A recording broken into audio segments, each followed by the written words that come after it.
The following compilation features unsettling and spine-chilling tales sourced from Reddit's horror communities. Reader discretion is strongly advised. These narratives may contain graphic descriptions, psychological distress, and themes that could unsettle sensitive individuals. Proceed with caution, as immersion into these eerie stories may provoke fear, unease, and sleep disturbances. Enter this realm of Reddit's creepy horror stories at your own risk, as the line between reality and the macabre may blur within these chilling narratives. Story 1. I got trapped on an alpine coaster for hours. You guys know what an alpine coaster is? They are like a small roller coaster you find in the mountains. They are also called summer toboggans or mountain coasters, and I think there's some long German compound word they are called in parts of Europe.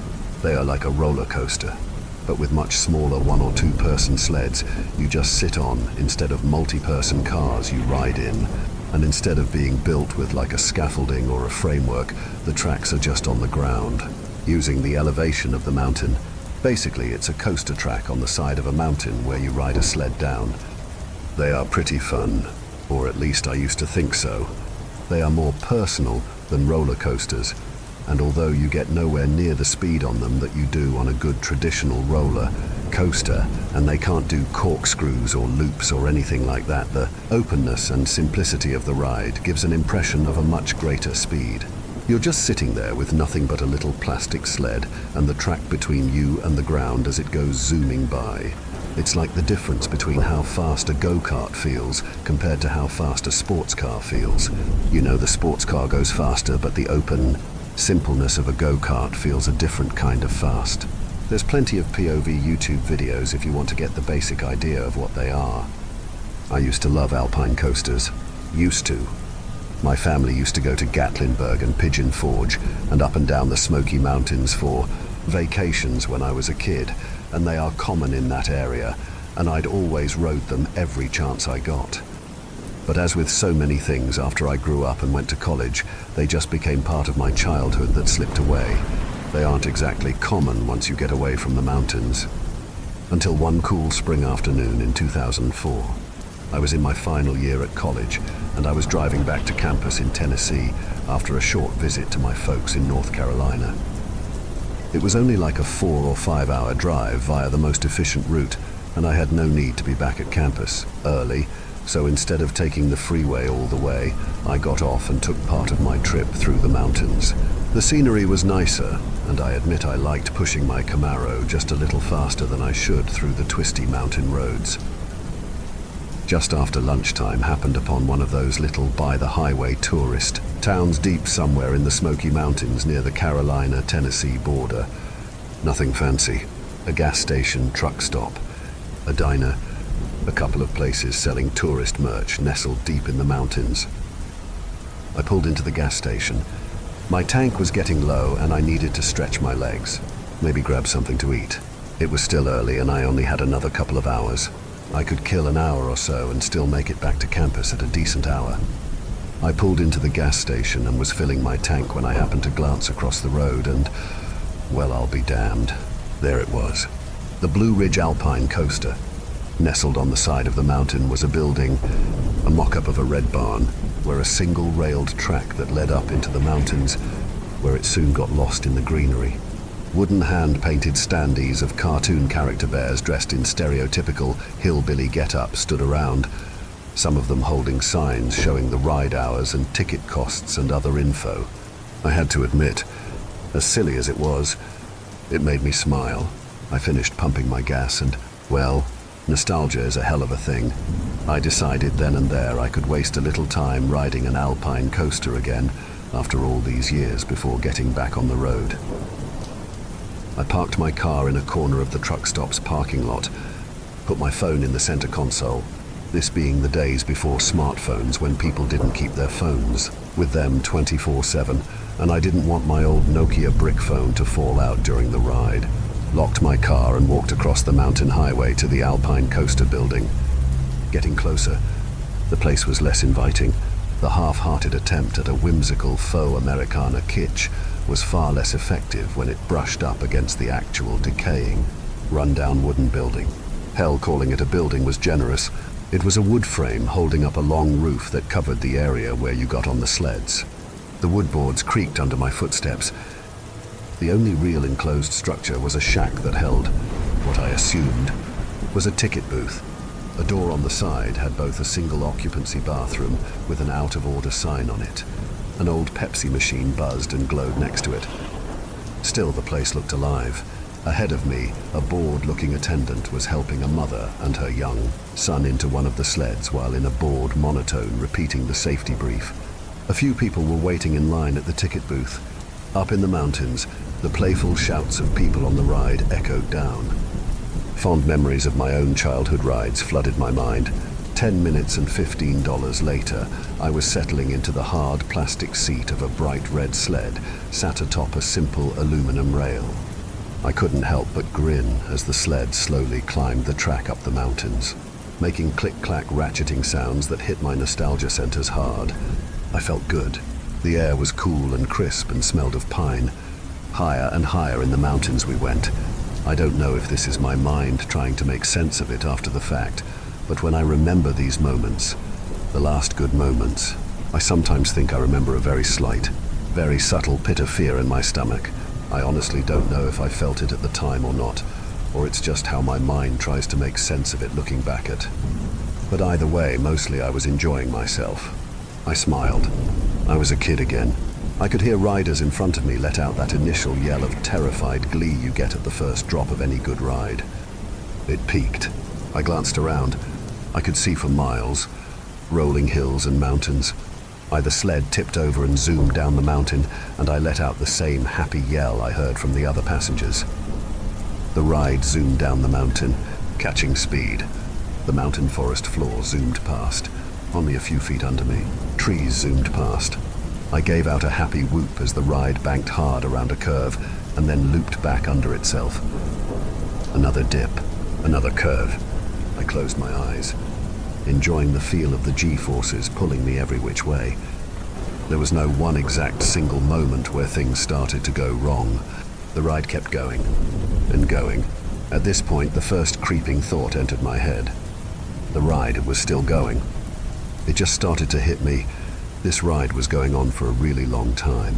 I had taken a dozen rides on various coasters of this type before that day, and they topped out at about 5 minutes or so. And that was the long ones.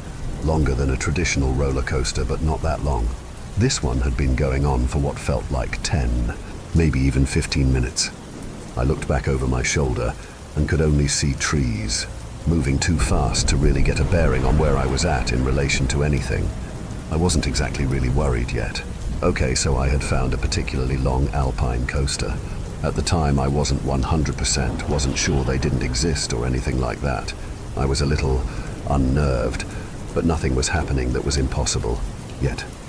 I was trying to talk myself back into just enjoying the ride and stop overthinking it, and halfway succeeded, when out of nowhere I suddenly banked hard, the track jutting out almost over a sheer cliffside. I gripped the sled more tightly as I was whipped around. The ride then dipped hard and picked up speed, barreling down the side of the mountain. I was pushed back against the seat by the force of the drop. Jesus, I didn't remember them being this rough. I was feeling slightly nauseous, and where had this elevation drop come from, I wondered. I was still in the foothills, and I didn't remember seeing anything but gentle rolling hills and light drops from looking at the ride's route earlier. How the ride had managed such a long, steep drop in this area, I didn't know.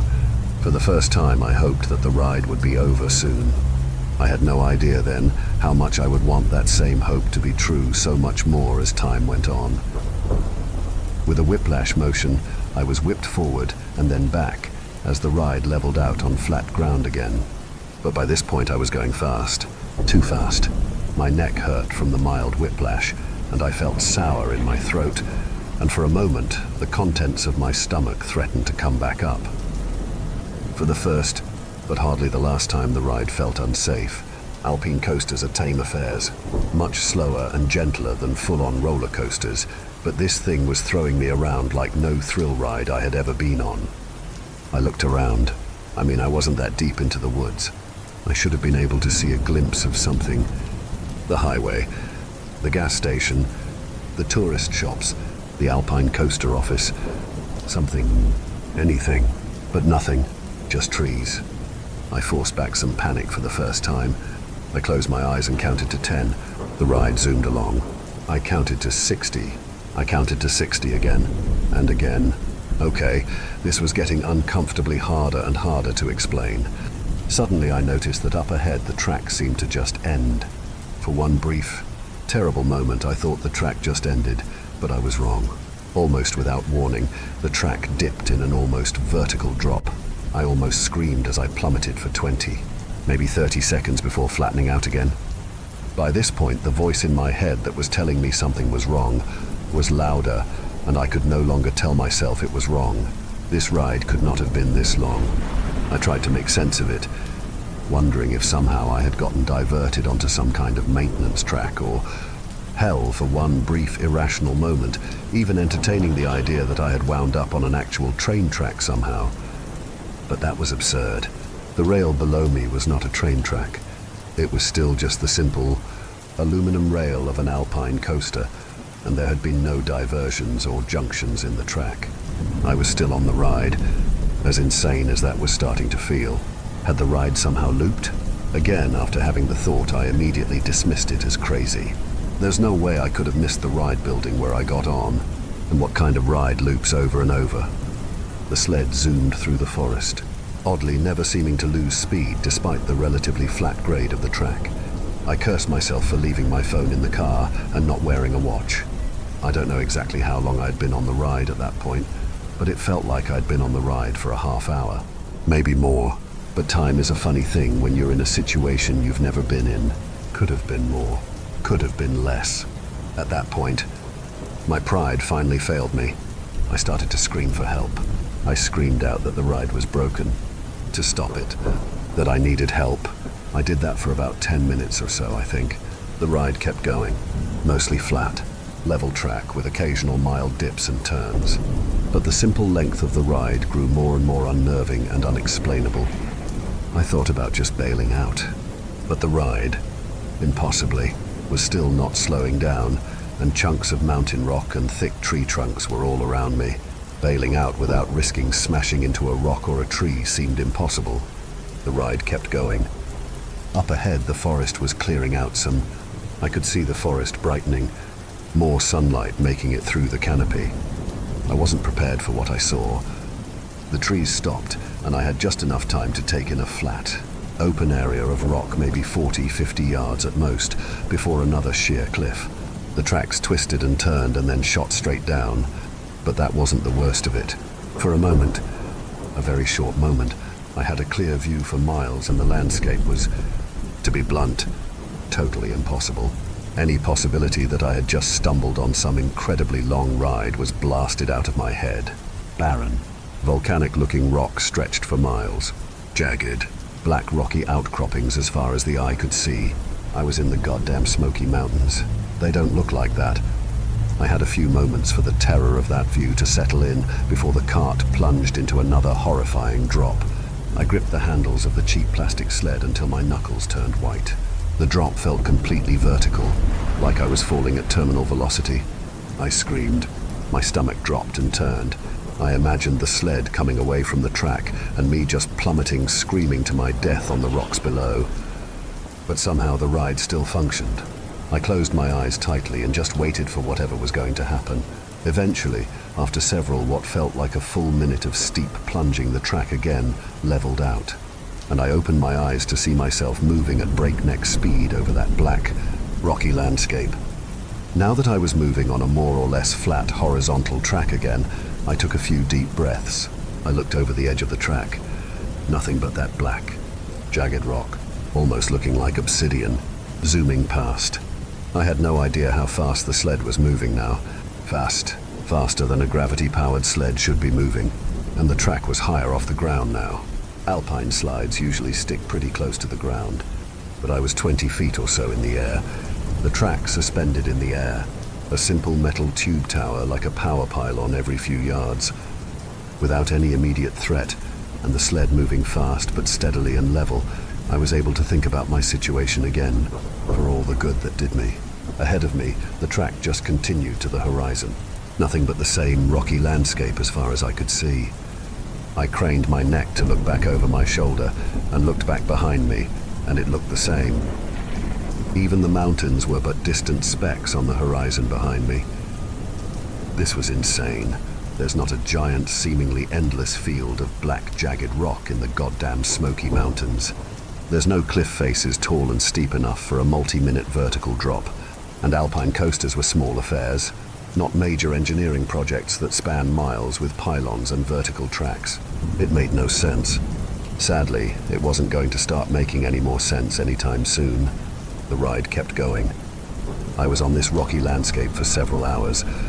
I feel comfortable saying this because I could actually notice the sun getting lower in the sky, and the sled wasn't slowing down despite the grade of the track being flat. I was getting cramped from sitting and stretched my legs and twisted my back as best I could. Didn't do much help. My eyes were starting to get irritated from the constant wind in them. Worst of all, it was starting to get chilly. I only had on a light jacket, a windbreaker, just something to keep the breeze off me. No real insulation. I was cold. My joints were stiff. I was hungry and thirsty. My eyes watered and my throat was so dry it was sore. But none of that was as bad as just how little sense this all made. There's nothing like this place anywhere near the Smoky Mountains. This was like some volcanic rock landscape. The more I thought about it, the less sense it made. The ride kept going. My mind didn't even try to process this. Whatever I was experiencing simply couldn't be possible. I was crazy. I was dreaming. The CIA had kidnapped me and dosed me with some new version of LSD, and I was in a straitjacket in a padded room at Area 51. The sled kept zooming along as the sky turned to dusk. Soon the bridge disappeared from my view, and I continued on along the endless, rocky, featureless landscape. I sat back against the sled, mentally and physically numb. I was exhausted. I was thirsty. I was cramping up. I was hungry. I had to pee. I held it for as long as I could, then had no choice but just wet myself. I cried until I had no more tears left. Then I just sat there. The ride kept going. By the time the sun dipped below the horizon, my throat felt like sandpaper. I dug around in my jacket pockets, hoping to find a stick of gum or piece of candy. Nothing. I checked again, having nothing else to do. Under a crumpled store receipt in the inner pocket of my jacket was a single old, forgotten cough drop. I unwrapped it from the paper and popped it in my mouth. Saliva flooded back into my mouth, and I was overwhelmed by the methanol and medicine taste. It was something at least, although I knew it would be a brief and temporary fix at best. I felt my eyes get heavy. It was getting colder. That mountain cold. That deep cold the mountains have even into the early spring when the sun goes down. That kind that just pulls the heat right out of you. I shivered. A terrible, horrible certainty came to me. I would ride until I passed out from exhaustion or the hypothermia set in. My body would tumble off the sled to fall and skip across the rocky ground like a stone, skipping across a lake. My bones breaking as I tumbled until my body finally came to a stop. If I was lucky, I would be killed and not have to lie for days. Broken and bruised, on the ground until death took me. The ride kept going. The ride kept going. The fucking ride kept going. "Fuck you," I said to the ride, my voice a hoarse whisper. I pulled my jacket closer around me, for all the good it did. The cold wind was slowly but surely pulling my body heat away. My shivering got worse, crossing the line from a simple, normal shiver into those deep, almost violent full-body ones. I wasn't anything you could call an experienced outdoorsman, but I knew enough to know that wasn't a good sign. It was getting dark. There was a full moon at least, so I wasn't totally in the dark. About then I noticed something. The landscape, what little I could see in the fading light, was changing. It was smoothing out, becoming less rocky and craggy. Up ahead, an odd, shimmering light was starting to appear on the ground. I was over it before I even realized what it was. The tracks were going over a smooth surface. Water. It was a lake. The odd lights I had seen were the moon, reflected in ripples on the lake. Within minutes I was out of the view of the land. After the nearly endless rocky landscape and everything else I had seen, it scared me how little I was shocked. I didn't like how mentally numb I was getting. I leaned over. There was enough moonlight to see the water, 15 or 20 feet below the track. The pylons holding up the track went into the water. The light wasn't good enough to even make a guess at how far they went down or how deep the water was. I leaned back in the sled. My eyes were red and bloodshot from the constant wind. I closed them. This was a mistake. I jerked awake. I don't know if I dozed off for a split second or an hour. My weight had shifted, and I caught myself as my center of gravity was in danger of sending me off the sled and into the water. I screamed in anger, a deep primal scream. I hurt so bad. My joints felt like they were full of glass. My limbs were full of pins and needles. I glanced over at the water. For the first time on the very edges of my brain, a tiny voice started to speak up, telling me that I could be all over if I just jumped. I shut the voice up, but it scared me still. I sat there as the ride went on. It felt like hours. Eventually, the lake ended in a rocky shoreline. The damned ride. There was no safe place to bail out. If the ride slowed down, it was high in the air. If it moved toward the ground, it sped up. Sharp rocks, big trees, nothing you could safely bail out into. I kept having to force myself awake. I kept dozing off. Once I felt myself falling asleep and drove a vicious uppercut into my own nose to stave it off. I seriously started to think about how much longer I could hang on. The voice came back again. This time I didn't shut it up. I wasn't admitting it to myself yet, but I was starting to think about the best way to land that would end it quickly if I needed to. Something was ahead. The track seemed to dip into the ground. I was too tired, too beaten to even get scared. I was just resigned to whatever happened at this point. With little warning, the track took my sled into a tunnel in the ground. Everything went completely pitch black. After several moments, even the dim moonlight was gone. This was the worst part. The creepy forest, the immense rocky landscape, the eerie lake, those were bad. But this was just nothing. Nothing to look at. Nothing to hear. Nothing for reference or sense of where I was going. The walls of the tunnel felt like they were inches from me in every direction. The air felt thick, like there wasn't enough oxygen. With every moment I was in that tunnel, I lost a little more hope. After a long time, I made a decision. When I got out of this tunnel, I would jump. I didn't care anymore.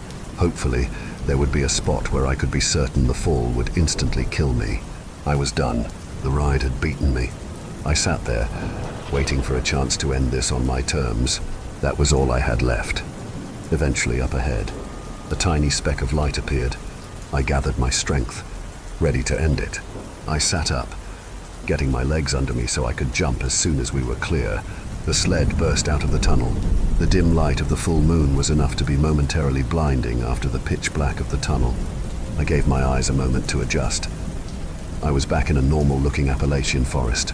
Rolling hills, green trees. The air smelled of pine again. I heard an owl hoot off somewhere. Slowly, I lowered myself back into a setting position, in shock. At first, I refused to believe it, but the ride was slowing down. I held still, making sure my mind wasn't playing tricks on me. But no, the cheap plastic sled that had been my world for what felt like an eternity was slowing down. Up ahead, a structure was visible, peeking out from among the trees in the dim lighting as the sled moved down the track. It was the Alpine Slide building, the crappy fake red barn where I had boarded this cursed ride so long ago. I blinked and rubbed my eyes. Sure, it was either my mind or the cursed ride playing tricks with me. But the building stayed there. It grew closer and closer. The track leveled completely out. The sled slowed down more. Before I had the time to really come to terms with it, I arrived back at the building. The sled slowed to a stop, gently pumping against another sled parked on the track. I sat there for a few moments, gasping in great big gulping fear breaths, trying to assure myself the ride didn't have one last trick of its sleeve. I looked around. The place was empty, deserted. The overhead lights were still on, and the old Pepsi machine still glowed and buzzed. But the ticket booth was dark and empty. A metal gate pulled down over the ticket window. Suddenly it hit me that I was free, and I practically leapt out of the sled and onto the platform. I immediately collapsed. My legs were jelly and my head was spinning. I tried to stand up again and doubled over. Dry heaving. Have you ever been out on a boat for a day and have that weird reverse motion sickness when you're back on solid land? It was like that times 100. My inner ear was literally pounding. All the motion had really done a number on it. I laid there for a few moments and eventually forced myself to stand up on my two wobbling legs. I looked around, a horrible certainty creeping into my mind that there would be no exit. No way off the platform, but to my relief, an exit turnstile, one of those full-height ones, was set into the fence that surrounded the ride property. I went through it and found myself back on the main road. The truck stop was still there, still open but far less busy. My car sat in the same corner of the parking lot I had left it. I allowed myself one look back, just one quick one. The metal skeleton of the Alpine slide track sat there, dark and quiet but otherwise normal. I stumbled, ran back to my car, dug the keys out of my pocket, and collapsed inside. When the door shut, I let out a primal scream, the tons of fear and confusion and anger all fusing into a single, raw emotion. I screamed again and again. After a few moments, I felt like I was emotionally at least back to a place where I could act, although I wasn't sure yet what to do next. Not really knowing what to do, I cranked the car. The AC had been on low when I shut off the car, and it came roaring back to life, and cold air blowing on me almost sent me back into a full-on panic attack. I fumbled with the climate controls until the air stopped blowing directly on me, then calmed down enough to turn the heat on, helping to get the chill out of my bones. There was a half-full bottle of water in the center console cup holder, and I grabbed it and chugged it. Nothing ever tasted as good before or since as that few ounces of water. That was when I noticed the clock on the radio head unit. It was 4:17 in the morning.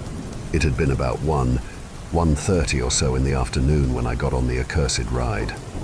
Over 15 hours. I had been on the goddamn ride for over 15 hours. Over half a day.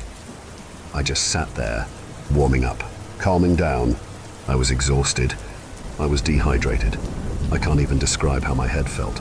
I probably had at least a minor case of hypothermia.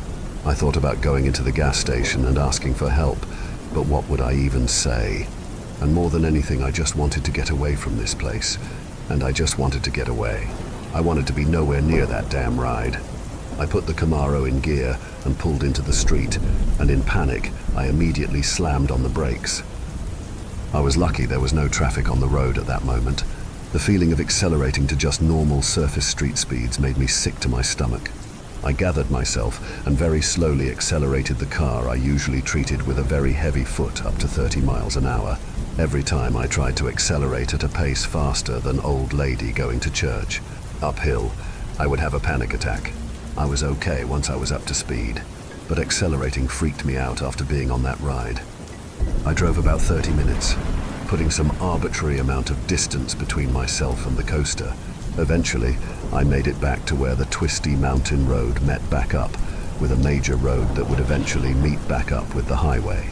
After a few more minutes of driving, I saw the on-ramp for the highway. There was one of those big truck stop travel plazas and pulled in, parking right up at the door. I smelled like pee, and I can only imagine how I looked, but I didn't care. I kept a couple of emergency 20s in the back of my wallet and spent it on the biggest bottle of water the store had, an overpriced bottle of eye drops, and a huge travel mug of coffee. The clerk looked at me as if he was expecting me to either drop dead or rob him the entire time. Back in my car, I downed the coffee. I put a few eye drops in each of my eyes and sat there as the caffeine took effect until I felt like I could make it back to my apartment. The sun was just coming up when I finally pulled out of the truck stop and got on the freeway. I slowly, very slowly, accelerated up to highway speed, put the Camaro in cruise control, and let the miles start to drift away. I turned on the radio. I needed to hear human voices. Every time my mind went back to what had just happened, I turned the radio up louder, eventually drowning it out with painful levels of rock music. I wasn't ready to think about it yet. Yes, looking back, I know I was just in denial. I finally made it back to the crappy little apartment I had off campus, a little 2-story walk-up studio. I let myself in and collapsed on the cheap couch. I was asleep before I even had the time to decide whether or not to do anything else. I woke up later that afternoon. I took a shower and ate a meal and didn't think about the ride. I washed the pea-stained, filthy clothes I had been wearing and didn't think about the ride. I went back to class and didn't think about the ride. Every time I thought about the ride, I forced it out of my head. I'm sure this wasn't the most mentally healthy thing to do, but what can you say? I didn't forget about it. Don't be silly. This isn't the kind of thing you forget. One day, while looking up something else in the university's library, my curiosity got the better of me, and I looked up the Alpine slide. No website, but a few Google Map and Yelp mentions. None of them mentioned anything weird, certainly nothing even remotely like what I experienced. Near as I can tell, it closed sometimes in the winter of 2012. Life went on. I mean, that's what it does.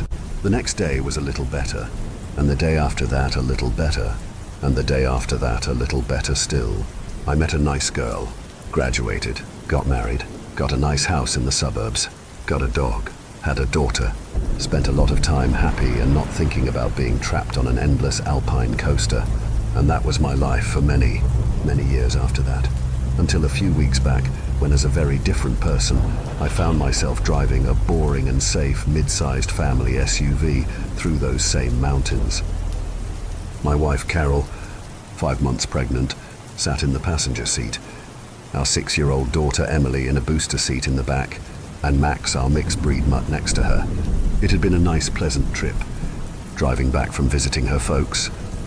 I hadn't thought about that fucking ride in so long I barely registered that I was in the same general area until it was too late. Suddenly I realized that little mountain tourist trap town was only a few minutes down the road. I swallowed hard and gripped the steering wheel hard. Carol was looking out the window at the scenery, and Emily was deep into some kid's YouTube video on an iPad. I forced myself to keep my breath steady as we rounded the corner. The town was still there. Sorta. Time had not been kind to it. The gas station was still there. At some point it had been bought out by Shell. The tourist trap shops were still there. One of them was now a vape shop. The diner was closed, the building looking like it sat unused for a long time. But of course that's not what I cared about. I looked over at the site where the Alpine coaster once stood. It was gone. The kitschy fake barn was gone. The site was just a bare concrete slab with a chain link fence around it. Faded no trespassing and for sale signs hung off the fence. A pile of old, decaying lumber that might have once long ago been part of the structure covered part of the old lot. No sign of the track remained outside of some old concrete support posts dotting the side of the mountain. I exhaled out a breath I hadn't even realized I had been holding in. Soon the little town disappeared in my rearview mirror. About a half hour later we stopped for gas. I pulled up to a gas pump across from a massive motorhome. Max stuck his head out the window and started barking at a little white dog, a toy breed of some kind. In the window of the motorhome, Carol and Emily immediately headed into the store to restock on snacks while I fueled up. I stood there, a half smile on my lips, as Max barked and wagged his tail in an attempt to attract the attention of the other dog while I filled up the tank, said dog doing an admirable job of ignoring him. Right about the time I finished fueling up and cleaning the bugs off the windshield, Carol returned from inside the store, Emily in tow, arms filled with 2 full-sized bags of salt and vinegar potato chips and what looked to be a half-dozen individually wrapped pickles. I raised an eyebrow at the collection of food, but knew better than to question a pregnant woman's snack choices. "Should we take Max for a quick walk?" Carol asked. The travel plaza had a nice little gated dog walking area off to the side. "Yeah, probably not a bad idea. He's been cooped up in the car for a few hours," I said. Max, upon hearing his name and the word walk, forgot about the other dog and upgraded from wagging his tail to wagging his entire body while making whining sounds and staring right at me. About this time I became half aware that the big motorhome next to us was pulling away. I didn't think much of it, outside of doing a quick automatic mental check to make sure Emily was well clear of the moving vehicle, but she was safely between me and our SUV, well out of the way.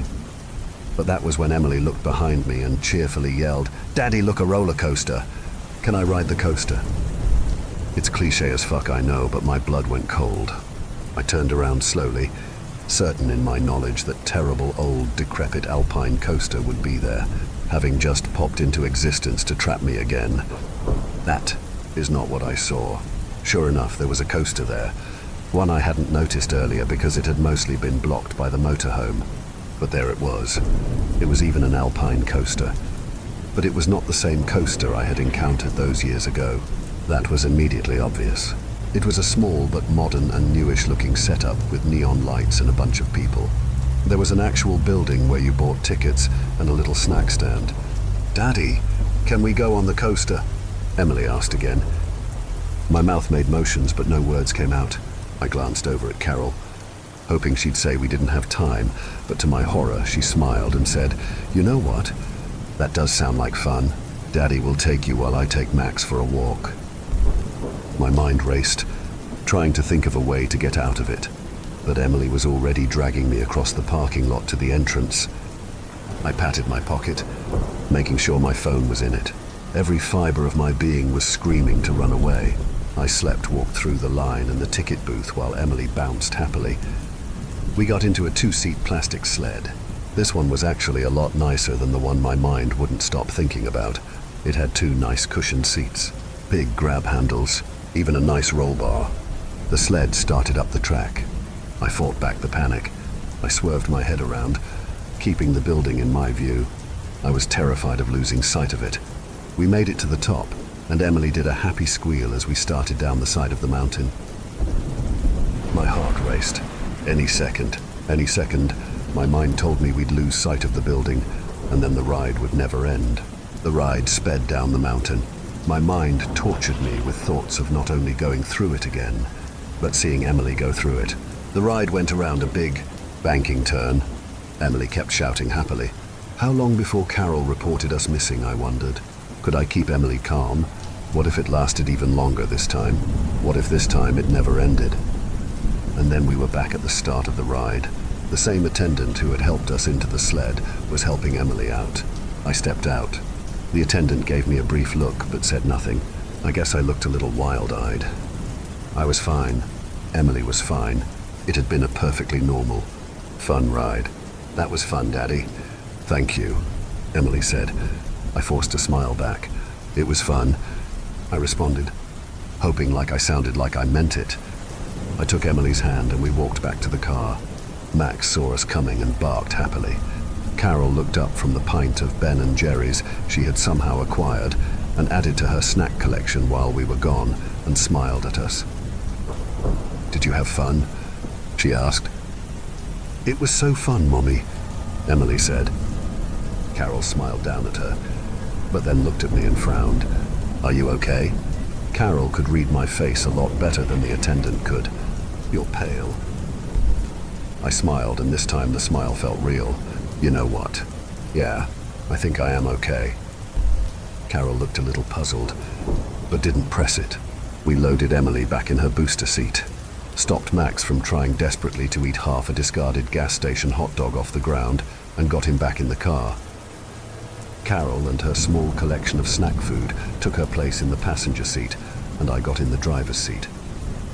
I smiled. I cranked the car. I put it in gear. I pulled out of the gas station and back on the road, this time accelerating just a little faster than I had in years. Story 2. All this for a pair of skates. Money's been tight recently, so I resorted to selling my stuff. I didn't really have anything of great value. It was mostly old clothes I'd never worn and shower sets I'd been gifted for birthdays and Christmases. I sold whatever I could on Facebook Marketplace and managed to earn an extra few quid. My wife even helped me out, sacrificing some of her belongings. "Jess, are you sure?" I said, looking at the pile of her possessions she'd laid out on the bed. "Yeah," she said with a shrug. "We need the money." Saddened that it had come to this, I reluctantly agreed. I thanked her and gave her a peck on the cheek. Most of the items sold quickly and effortlessly, and, 20 later, I was feeling glad I'd gone through with it.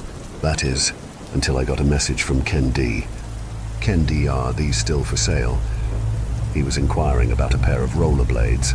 Jess had always meant to learn to skate, but life did as life does and got in the way. Me, yes. Still available if you're interested. Kendi, okay. Will you do them for 10? I'd listed them at 20, as they were $50 when Jess bought them brand new. I thought $20 was more than reasonable. I told Ken this much. Ken D, don't have 20. Frustrated, I asked him what he did have. Ken D could do 10. I scoffed. I'm all for haggling, but Ken was taking the piss. Me, sorry. I can't do that. $20 is more than fair. Ken D, fuck you. I stared at my phone in disbelief that someone could be so offended over a pair of skates. Ken D is typing. Here we go, I thought. Ken D, this is a message of 10 years bad luck. You have 7 days to send this to 2 other PPL or else. Your bad luck will end when you send this to 2 PPL. Must be sent within 2 days or you have bad luck for our 10 years.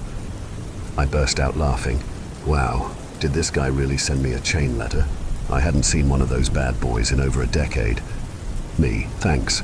Ken, have a good life. I decided that that was enough internet for one day. I put my phone on charge in the bedroom and headed into the living room to cuddle up on the sofa with Jess. You'll never guess what just happened to me, I said, wrapping my arm around her. Some guy just sent me a chain letter bringing me bad luck because I wouldn't sell him your skates. Jess sat up, smirking. What? You're kidding? I haven't seen one of those in ages. I know, I laughed. That's what I thought. Now, I know what you're thinking. This is the part where my luck progressively gets worse until I realize that, oh no, the chain letter was real. Well, I'm sorry to disappoint, but no, that's not what happened. You see, this isn't a story about a curse that was put on me by a guy named Ken D. This is a story about Ken D, an unhinged internet stranger desperate to buy my wife's rollerblades. That night, I was bombarded with messages from Ken, who was convinced he was going to get those damn skates. Ken D, did you get bad luck yet? Me, no, not yet. Ken D, I can do $12 for the skates. Me, sorry. I'm firm on my price, 20 or nothing. Had it been anyone else, I would have offered 15, but Ken had rubbed me the wrong way, so I decided to play hardball. Ken D, do 12. Ken D, do 12. Ken D, do 12. Me, look man, if you keep harassing me, I'll just block you. The skates are $20. Take 'em or leave 'em. Ken D, what do I have to do to get these skates? Me, pay 20. Ken D, ha, funny. Me, so is that a yes or no? I need to know before I block you. There was a pause. I thought perhaps he was going to fold. Ken D, I'll come to your house and kill you. And that's when I blocked him. I knew it was a harmless threat and he was just jerking me around. But it wasn't funny anymore. A few days passed and I got another offer on the skates. This time from a woman named Brenda. Brenda, how much for the skates? Do people not read the listings? It was written right there on the advertisement. Still, maybe she was old. Brenda did sound like an elderly woman's name. Me, hi Brenda. The skates are 20, collection only. Brenda, what is your address? Me, can you meet me outside the Tesco Express down Greenway Court? Brenda, no, I'll come to you. What is your address? Me, I'd feel better if we met in public if it's all the same to you, just to be safe. Brenda, no, what is your address? I was getting weird vibes. Then I had a thought. Me, Ken. Brenda is typing. Then her account disappeared. It just vanished. I clicked on her profile picture, which was of a Cocker Spaniel wearing sunglasses, but the account was gone. Son of a bitch. I muttered aloud. It was Ken on another account. It had to be. This guy was a complete nutjob. Eventually, after a week or so, I finally got a serious-looking offer on the skates. This time, from a younger woman called Laura. I checked her profile and it seemed legit. She was married. She had 2 cats and was expecting her first child. She had hundreds of friends, a bunch of which seemed to interact with her on a regular basis, tagging her in memes and the like. Laura, hi. Those skates are awesome. I'd love to take them off your hands. Me, hi Laura. That would be great. Can you meet me outside Tesco Express down Greenway Court this evening at about 8 p.m? Cash only. 20. Laura agreed.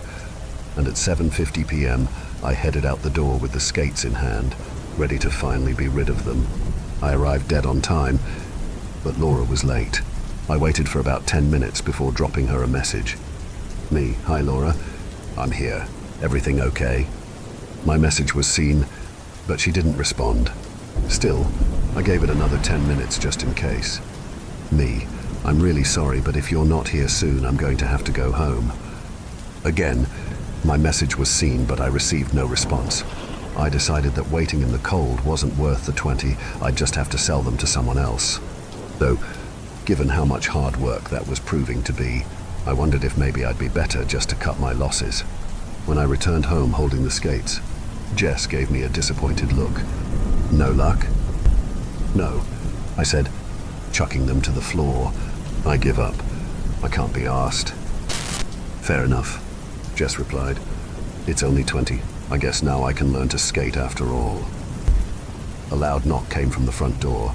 Jess and I looked at each other. You expecting anyone? She asked. No.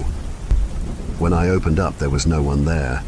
I looked around, then noticed a crudely wrapped parcel on our doorstep.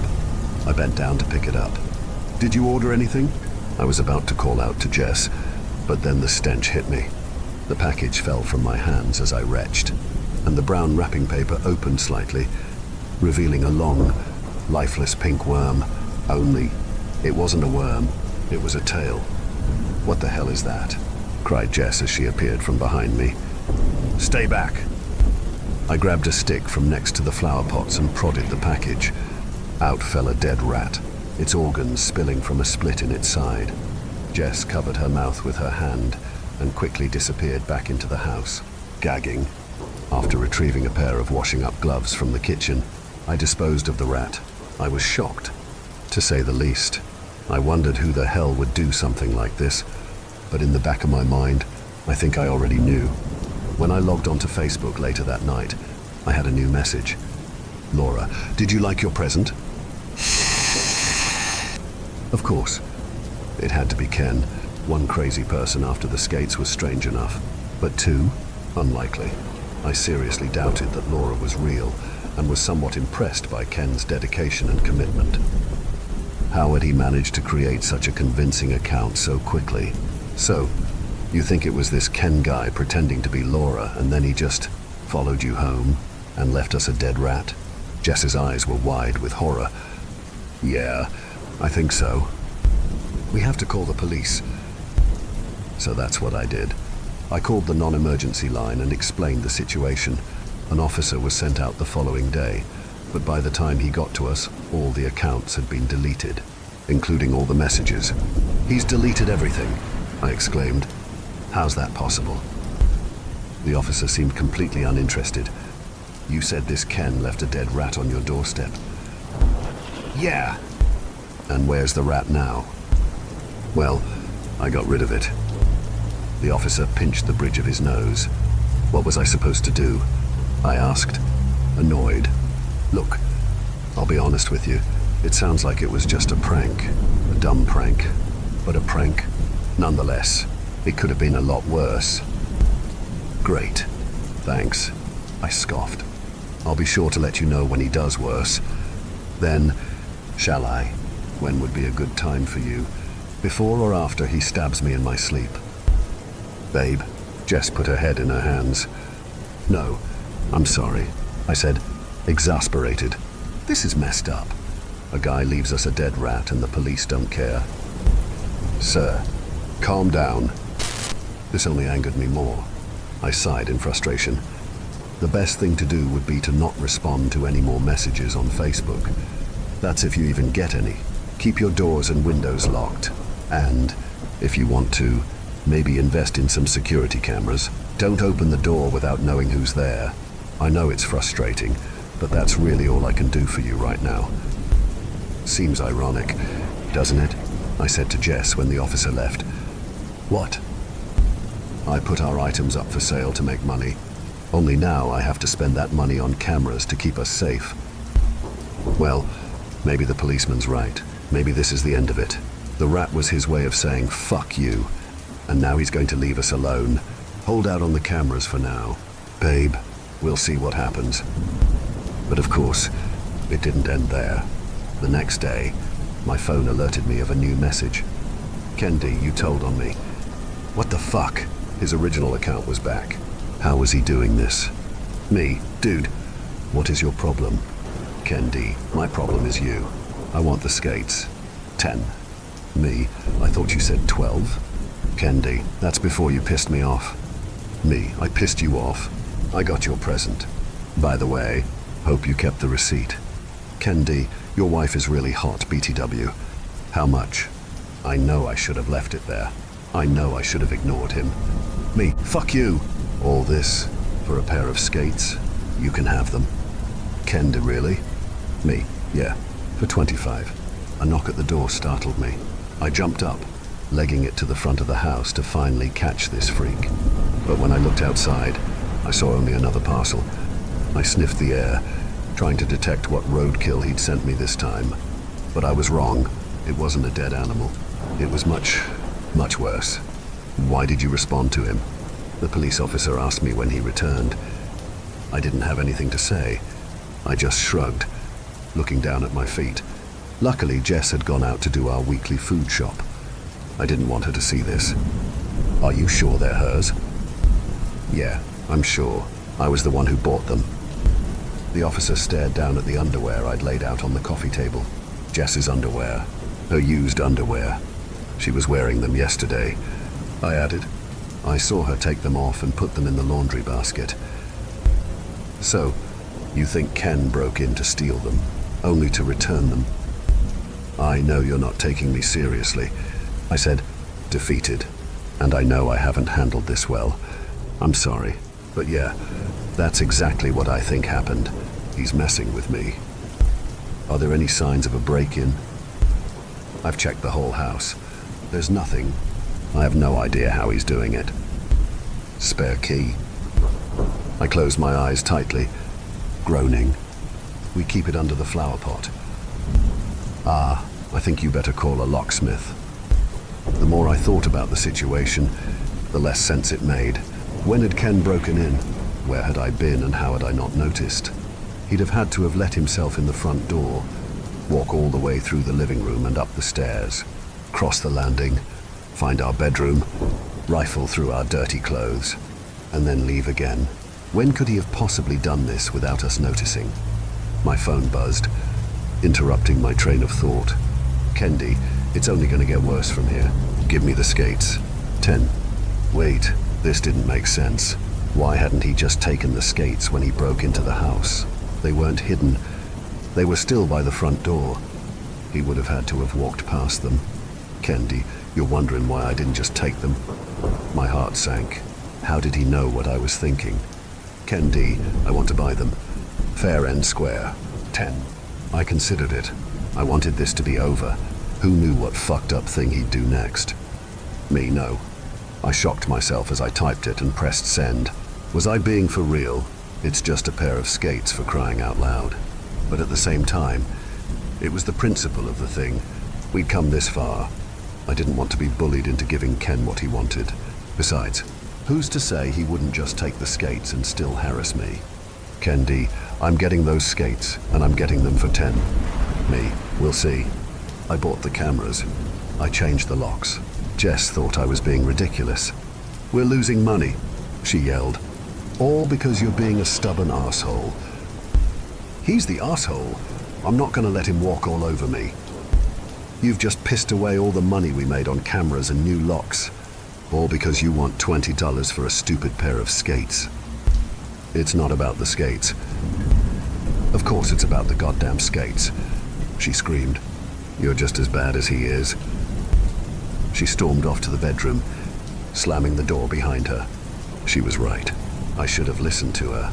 I had sunk to Ken's level. I know I had, but it had reached the point where I didn't even care about the money anymore. I was seeing red, and I wanted revenge. I messaged Ken. Me, try getting in now. You fuck. I've got cameras everywhere. Ken D, like that's gonna stop me. Not 5 seconds later, Jess let out a scream. I rushed to our bedroom and found her in a heap in the corner. What happened? I asked. Running over to her, she pointed at the window. There was a face. She sobbed.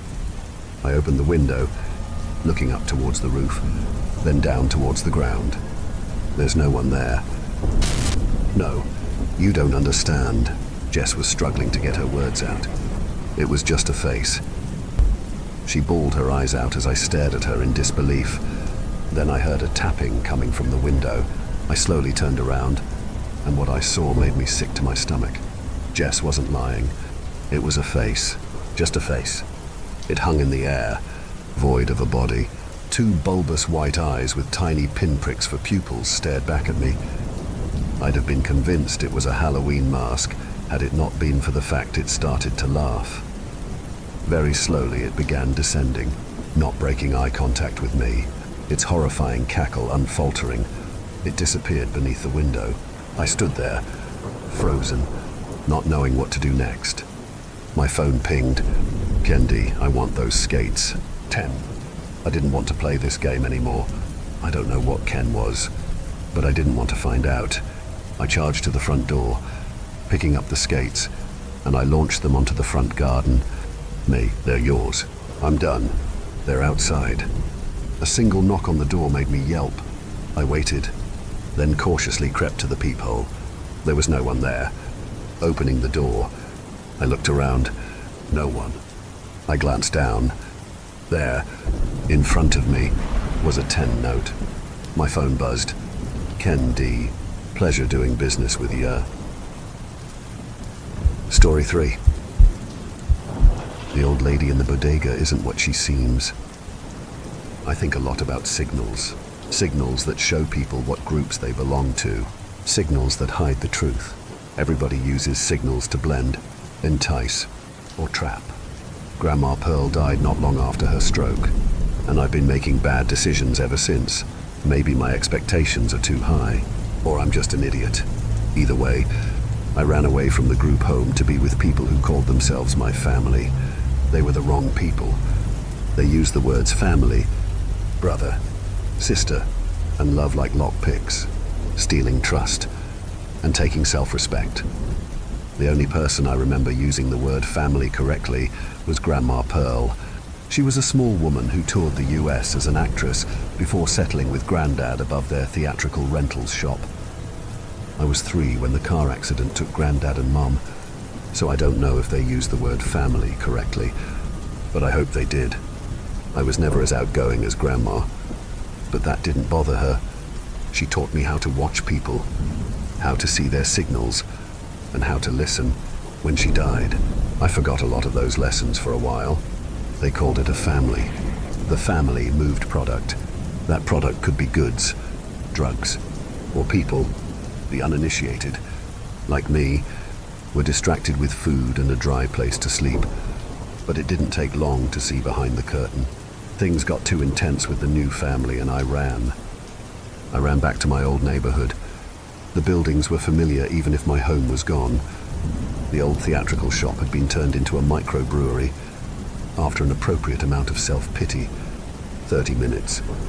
I wandered the alleys, picking up cans or scavenging for bits and pieces that could be recycled, used, or bartered.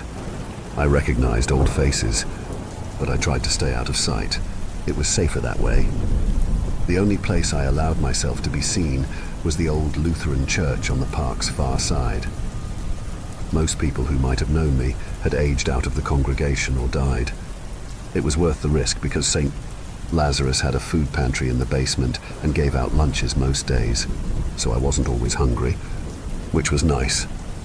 I found a dry spot near the library to sleep, which seemed like a stroke of luck until it wasn't. I had the contentment that came with being in a familiar place.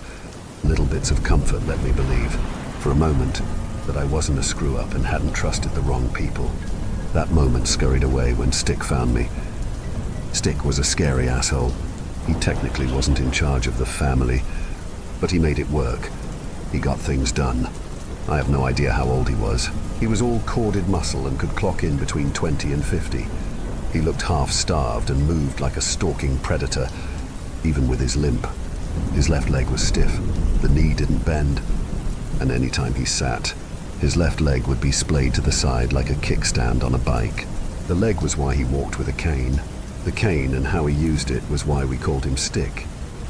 I don't know why he took the time to track me down. It's not like I was wanted. Maybe it was that I had become property. Property shouldn't just wander off. Sometimes you feel a person before you see them. The air is different. When Stick was around, the air felt dead and motionless. I knew I was being watched before I opened my eyes. Stick was sitting on a milk crate, his bad leg cocked to the side and his forehead resting on his cane. I pushed myself out from beneath the ductwork of the HVAC unit I had been sleeping under and slapped the dirt off my jeans. "I thought that was you," Stick said, as his sharp grin curved up to his unblinking dark eyes. Stick wanted my discomfort. I'd seen him play the intimidation game too many times. He'd act too friendly, and then when you were good and worried, quick movements, a hand around the back of your neck, and violence would be next. Then he'd act like the whole mindfuck was a big joke, like you were friends. And isn't it great that you can joke around with someone who really cared? It worked. Too, if you were the unfortunate focus of Stick's attention, you would be grateful when he smiled and said, "Just a joke. Kid, don't be so sensitive." I'd seen the pattern enough times to know Stick trained people like dogs with his hot and cold game. I didn't like the game, or the fear, so I changed the pattern. "Hey, Stick, did you come to help pick up cans?" I asked, making sure my smile reached my eyes. I was trying to be pleasant while ignoring the burning nervousness in my gut. It was still dark out, but I could see Stick's expressions well enough. Stick tapped his cane on the sidewalk and squinted at me skeptically before answering. "Just checking on my little brother." We were not related. Stick liked to call the uninitiated his little brothers or little sisters. He forced intimacy into his language. I didn't argue the point. Interactions went best with Stick when you agreed with everything he said. "Thanks, man," I complimented, trying to sound genuine and ignorant as I stepped forward and offered him my hand. Stick didn't move, but I could see that this conversation wasn't going as planned for him, and I forced myself not to react to his confusion. I couldn't break character, or he would know I was playing him.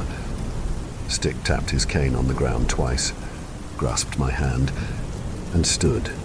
He watched me. I held his stare, but in an open, naive, guileless way that I had perfected in front of the mirror as Grandma gave acting advice while she put her face on.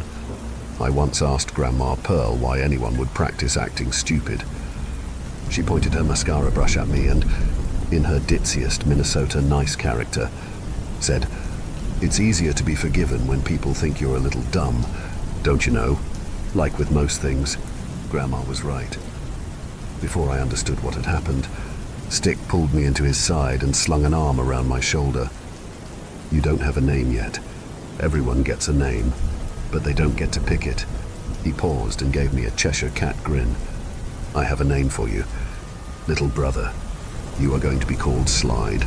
Then he held my chin and forced eye contact. "Your name will be Slide because I have never seen anyone slide out of shit faster than you. I can't tell if you do it on purpose or not. And I've been watching. I watch everybody. You do, too. Hell, this might be the first time I've ever heard you talk. So let's celebrate your name, Slide." Stick's smile slipped as he pulled me out of the alley. "We'll go do something special." I stayed silent, knowing full well what was coming. Being named meant doing something you could never take back. It was public and would put you in prison if the police ever took the time to look for you. It meant severing yourself from your life before and relying entirely on the family. I'd been absent each time naming seemed to be in the cards, but I couldn't duck out this time.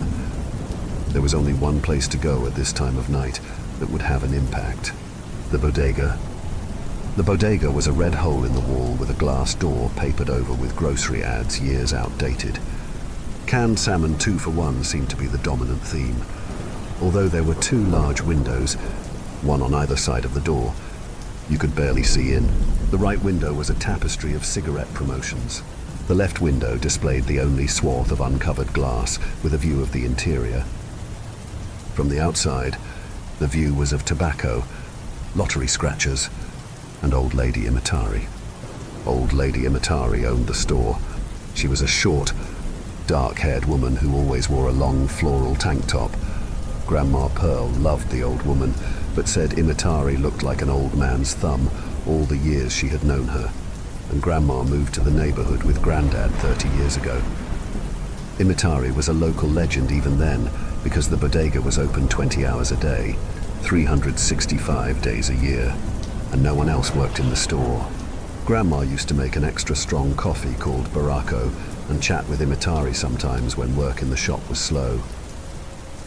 I would sneak out at night and try to catch Imatari sleeping, no matter the time. I never caught her snoozing, and she always saw me peeking at her through the window. I know she saw me because she would uncross her arms and wave her fly swatter at me. All these memories flicked through my mind as Stick smiled his too wide smile and pushed me into the bodega.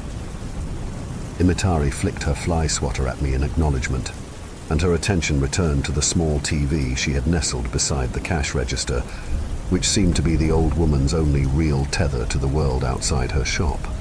The inside of the bodega was just a long hallway with shelves of convenience foods, drinks, home supplies, candy, and cold meds covering every available surface from floor to ceiling.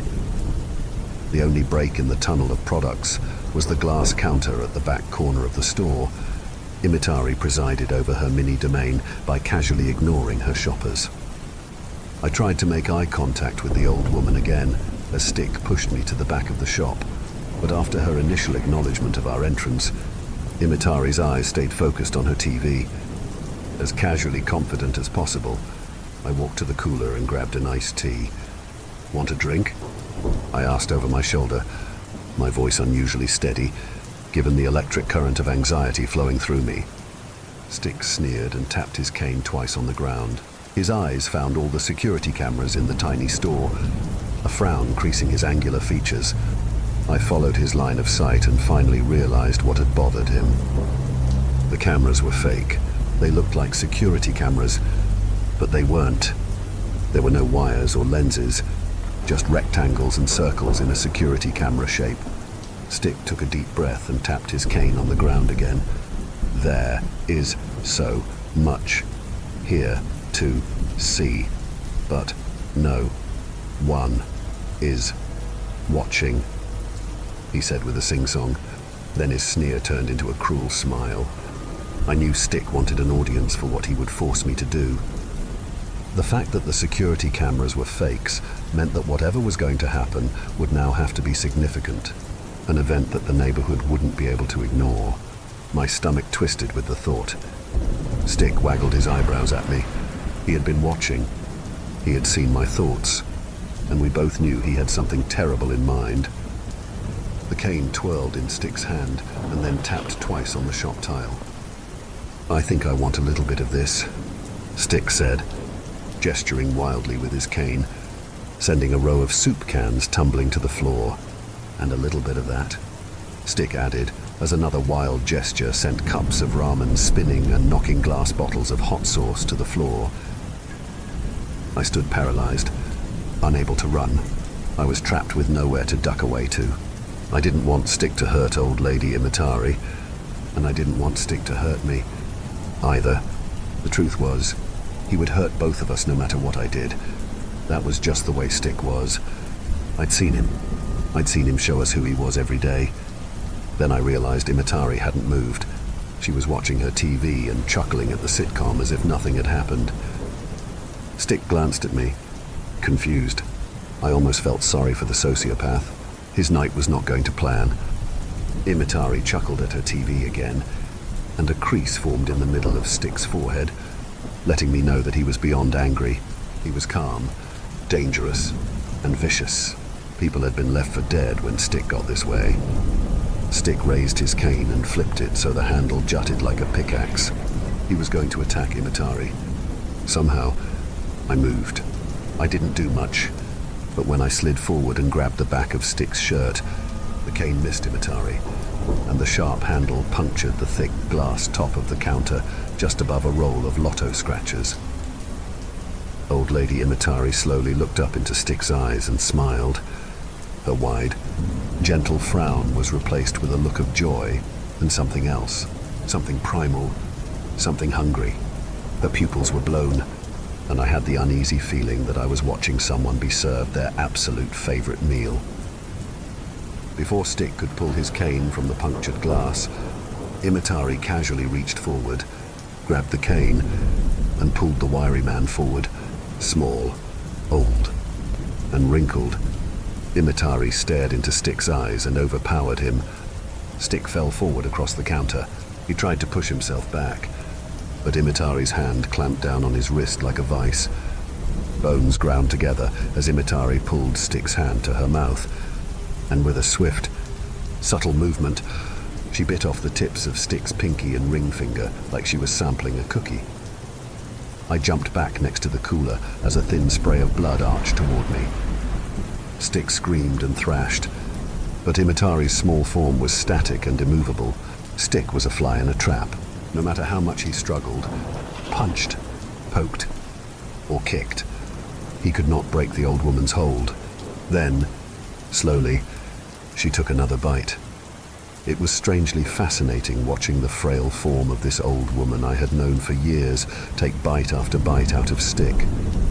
This man, whom I thought of as a predator, a hunter, an enforcer, was crying and begging while an old woman, who looked like a wrinkled thumb in a floral top, quietly devoured him. I was surprised by the lack of blood after the first spray. I'm sure it was Imatari's crushing grip that stanched the flow of blood. The flesh of Stick's arm looked white from the pressure. Hand over hand, Imatari pulled Stick forward. Bones cracked as she gripped higher on Stick's arm, clamped down with her long leathery fingers, and fed the flesh and bone, one concise bite at a time, into her open, smiling maw. It was rhythmical in its simplicity. Chomp, crunch, chew, chew, swallow, over and over. The pattern continued until the begging stopped. Stick wasn't dead. He gave up, not struggling. He laid over the glass counter like a rag doll. He watched me glassily as Imatari took bite after bite, and I knew he wasn't there anymore. Whatever made Stick stick had either curled up and hidden in a dark corner of his mind, or had been devoured with his arm. The old woman seemed displeased that her meal had stopped struggling. She shook him, but he flopped, and his head lolled from side to side. Imatari frowned, let go of Stick's arm, and pushed down on the limp man's back. Blood gushed from the ragged stump, and Imatari lowered her mouth and drank from the wound like she was sipping from a garden hose. Stick didn't move. He just grew pale, and eventually, his panicked, shallow breaths ended, and the blood stopped flowing. Then Imatari stood. With a quick tug, she pulled Stick's body over the counter and let it flop to the floor at her feet. Her eyes closed. A contented smile bloomed on her face as the explosive sound of crunching and cracking bones echoed through the small shop. The deafening sound of crunching stopped, and only the buzzing of the drinks cooler reverberated through the small space. Imatari opened her eyes and watched me, a broad smile still on her lips. At that moment, I realized I could hear the drinks cooler so well because I had crawled into it, wedged between the glass door and the shelves. Imatari held me with her gaze as cords of pink flesh lowered from the ceiling and efficiently tidied up Stick's mess, lapping up blood and hot sauce, placing cans on shelves, and scooping up cups of ramen with whip-like tendrils. Then, the cords of flesh nudged me forward, and I stood before old Lady Imatari. The thing that I had always thought of as a stern old woman handed me Stick's cane, with the same benign smile I remembered from buying red hots from it as a 10-year-old. It waved me away with its fly swatter, and the cords of flesh pushed me out the door onto the sidewalk. Story 4.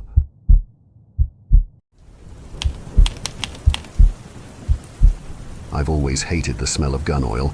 It clings to everything it touches, soaking deep into the fibers of my clothes, the lining of my backpack, the coarse hair on the back of my hands. Yet here I am, kneeling on the cracked linoleum of our mudroom, a Remington, 308 laid across my thighs, and the stench of gun oil sharp in my nostrils. The early morning light barely scratches at the edges of the blinds, dim and grey like the belly of a dead fish. My dad Frank is in the kitchen, clattering around with the coffee pot and mumbling under his breath.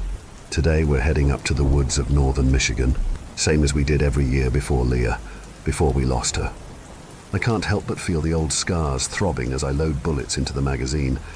It's been 10 years since that hunting trip, the one that tore my family into before and after. Before, when Leah's laughter was a constant soundtrack to our lives. After, when every silence was filled with her absence. We were just kids back then. I was 10, Leah was 8. It was supposed to be a typical hunting trip, one of those bonding experiences Dad was always talking about. But things went wrong. We got separated from Dad somehow. One minute we were following him, the next we were lost, the dense woods closing in around us. Dad says when he found me, I was huddled under a fallen tree, my eyes wide, my body frozen. All I could mutter through chattering teeth was, "Dog man." It was only later, after the search parties had combed through every thicket and hollow, that they found her. What remained of Leah was barely recognizable, the evidence of a brutal mauling undeniable. The authorities concluded it was likely a bear attack. But Dad, he never accepted that explanation. He had seen the tracks, too large and oddly shaped for any bear. As I load another round, the memory flashes, unbidden and unwelcome. Large, hairy clawed hands reaching out towards us, impossibly big, grotesque in their form. Yet, the rest of the creature eludes me, a shadow just beyond the edge of my recall, leaving me with nothing but fragmented terrors and Leah's haunting, echoing screams. My mind blocked most of it out. A self-defense mechanism, I guess. For years after that day, sleep was a battleground. I'd wake up in strange places, kitchen floor, backyard, even at the edge of the nearby creek. My therapist said it was my mind's way of trying to resolve the unresolved, to wander back through the woods searching for Leah. But all I found in those sleepless nights was a deeper sense of loss. It took time, a lot of therapy, and patience I didn't know I had. But the sleepwalking did eventually stop. I guess I started to find some semblance of peace. I have mostly moved on with my life. The fragmentary memories of that day are still there, lurking in the corners of my mind. But they don't dominate my thoughts like they used to. I just finished my sophomore year at Michigan State, majoring in environmental science. As for Dad, the loss of Leah broke him. He became a shell of himself. It destroyed his marriage with Mom. He blamed himself for letting us out of his sight, for not protecting Leah.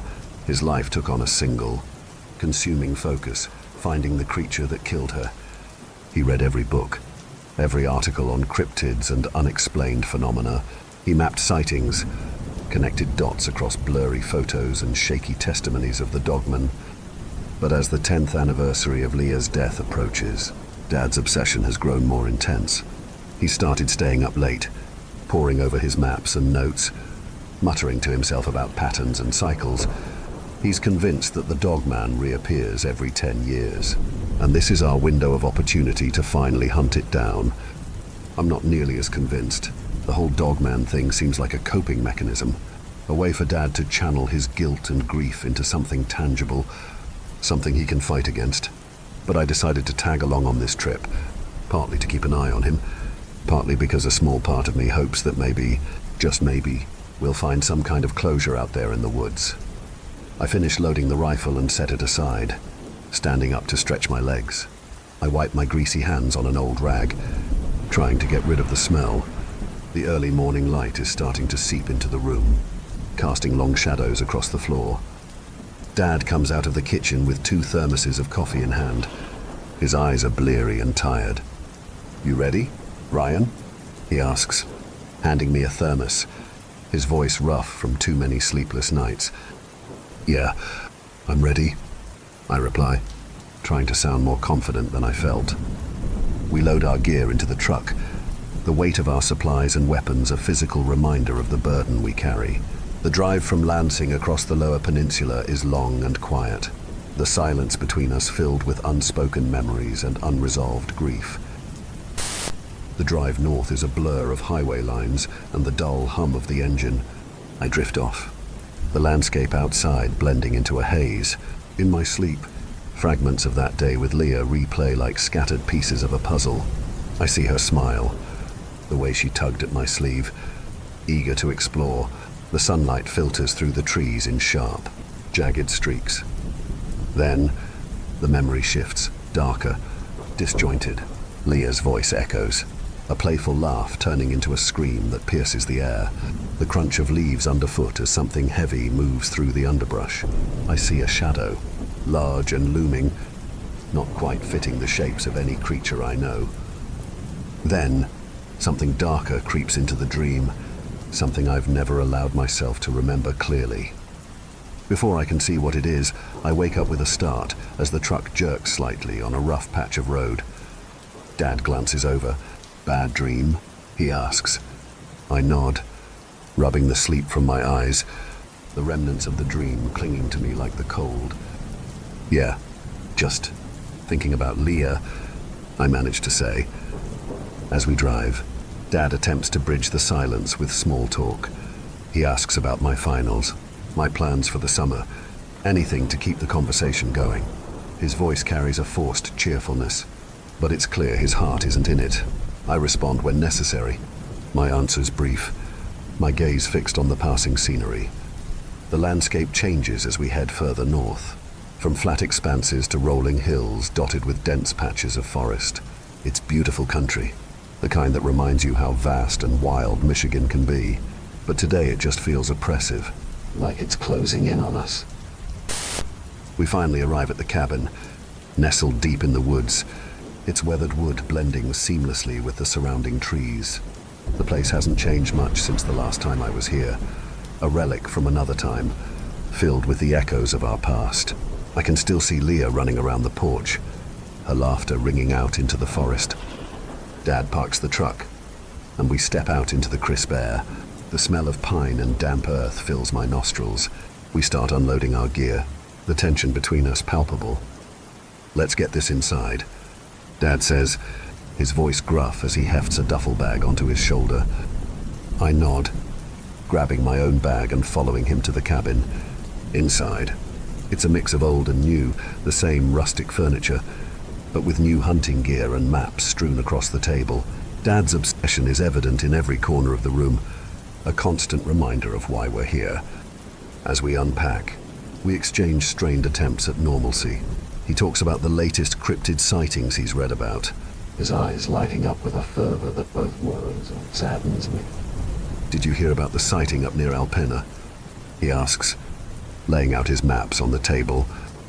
"Yeah, you mentioned it," I reply, trying to muster some enthusiasm. "Do you really think there's something to it?" Dad's eyes meet mine, and for a moment, I see a flicker of doubt, but it's quickly replaced by grim determination. I have to believe it. "Ryan, it's the only thing that makes sense." We finish unpacking, the silence between us growing heavier with each passing minute. I step outside to clear my head, the cool air a welcome relief. The sun is starting to set, casting long shadows across the clearing. I can't shake the feeling of unease. "You can take the upstairs room," Dad mutters. His voice is strained, trying to sound normal, but it's clear the weight of the past is heavy on him. I nod, hauling my backpack up the creaking stairs to the small bedroom that I used to share with Leah. The room feels smaller now, or maybe I've just grown too much since those innocent days. I unpack silently, setting my things aside. The bed is stiff and cold under my touch. As I settle in, I can't help but glance at the corner where Leah and I would huddle together, whispering secrets and making plans for adventures that would never happen. I push the thoughts away, focusing on the practicalities of unpacking. After settling in, I go back downstairs to find Dad loading up a backpack with supplies for our hunt. The intensity in his eyes is palpable, his hands moving with practiced precision. I know this routine. It's one he's perfected over countless solo trips since that fateful day. "We'll head out early," he says, not looking up from his task. "Gotta make the most of the daylight." I nod, though unease curls in my stomach. I'm not just worried about what we might find or not find out there. I'm worried about him. Each year, the obsession seems to carve him out a bit more, leaving less of the Dad I knew. The morning air is sharp with the scent of pine and wet earth as Dad and I head into the deeper parts of the forest. The terrain is rugged, familiar in its untamed beauty, but there's a tension between us that makes the landscape feel alien. Dad moves with a purposeful stride, his eyes scanning the woods around us. Every snap of a twig, every rustle in the underbrush seems to draw his attention. He's on edge, and it puts me on edge too. As we walk, my mind drifts back to that day 10 years ago. I can almost hear Leah's voice echoing through the trees, her high-pitched call as she darted ahead. "Catch me. Ryan!" I remember how the sunlight filtered through the leaves, casting dancing shadows on the ground. Those memories are so vivid, so tangible. It feels like I could just turn a corner and see her there, waiting for us. Dad suddenly stops and kneels, examining the ground. He points out a set of tracks that are too large for a deer, with an unusual gait pattern. "It's been here, Rye. I'm telling you, it's close," he whispers, a mixture of excitement and something darker in his voice. I nod, though I'm not sure what to believe. Part of me wants to dismiss it all as grief-fueled obsession. But another part, the part that heard Leah's scream and saw something monstrous in the woods that day, isn't so sure. As we continue, Dad's comments become increasingly cryptic. "You know, they say the dogman moves in cycles, drawn to certain places, certain times, like it's tied to the land itself," he muses, more to himself than to me. His fixation on the creature has always been intense, but now it borders on mania. We set up a makeshift blind near a clearing where Dad insists the creature will pass. Hours drag by with little to see but the occasional bird or distant deer. The sun rises higher in the sky, casting long, slender shadows through the dense canopy. I shift uncomfortably in my spot, the forest floor hard and unyielding beneath me. My eyes dart between the trees, hoping to catch a glimpse of something, anything, to break the monotony. Dad, on the other hand, remains steadfast, his gaze fixed on the tree line as if he can will the dogman into existence by sheer force of will. A bird chirps nearby, startling me. I sigh and adjust my grip on the rifle. I glance over at Dad. "Anything?" I ask, more out of boredom than genuine curiosity. "Not yet," he replies, his voice tight. "But it's out there. I know it." I nod, even though I'm not sure I believe him. The forest seems too quiet, too still. Maybe we're chasing ghosts. As the sun begins its descent, the forest is bathed in a warm, golden light. The air cools, and a breeze rustles the leaves. I shiver, more from anticipation than the cold. The long hours of sitting and waiting are starting to wear on me. "Let's call it a day for now," Dad says finally, his voice heavy with disappointment. "We'll head back to the cabin, get some rest, and try again tomorrow." I stand and stretch, feeling the stiffness in my muscles. We pack up our gear in silence and start the trek back to the cabin. The walk is long and quiet. The only sounds are the crunch of leaves underfoot and the distant calls of birds settling in for the night. Dinner is a quiet affair, both of us lost in our thoughts. I try to make small talk, asking Dad about his plans for tomorrow, but it feels forced. We clean up in silence. After dinner, I retreat to the small bedroom. The fatigue from the day's hike has settled into my bones, but sleep still feels like a distant hope. I lie down, staring at the ceiling, the room cloaked in darkness, save for the sliver of moonlight creeping through the window. Downstairs, I hear the faint sound of Dad moving around, likely unable to sleep himself. I drift into sleep, But it's not restful. My dreams pull me back to that fateful day in the woods. Leah's voice is clear and vibrant, her laughter echoing through the trees. She looks just as she did then, bright-eyed and full of life, her blonde hair catching the sunlight as she runs ahead of me. "Come on." Right. "You can't catch me," she taunts, her voice playful and teasing. I chase after her, but the scene shifts abruptly. The sky darkens, the woods around us growing dense and foreboding. Leah's laughter fades, replaced by a chilling silence. I see her ahead, standing still, her back to me. "Leah?" I call out, my voice trembling. She turns slowly, her eyes wide and filled with fear. "Ryan, you have to remember," she says, her voice barely a whisper. "It wasn't what you think. You need to know the truth." Leah's words hang in the air, cryptic and unsettling. Before I can respond, she turns and starts running again, her figure becoming a blur among the trees. Panic rises in my chest as I sprint after her, my feet pounding against the forest floor. "Leah, wait!" I shout, desperation lacing my voice. The forest around me seems to close in, the trees towering and twisted, shadows dancing menacingly in the dim light. I push forward, trying to keep her in sight, but she's too fast, slipping away like a wisp of smoke. Suddenly, there's a rustle, a flash of movement in the corner of my vision. Leah screams, a sound that pierces through the heavy silence. It happens too quickly. I can't see what it is, only a dark blur that snatches her up. "Leah!" I scream, my voice breaking. I stumble, falling to my knees as the forest spins around me. My heart races, and the terror is so real, so visceral, that it pulls me back to that awful day, the one that changed everything. I jolt awake, my breath coming in ragged gasps. I sit up, wiping the cold sweat from my forehead as I try to steady my breathing. The room is still dark. The shadows cast by the moonlight seem to flicker and dance on the walls. My heart is still racing from the nightmare, the echo of Leah's scream lingering in my ears.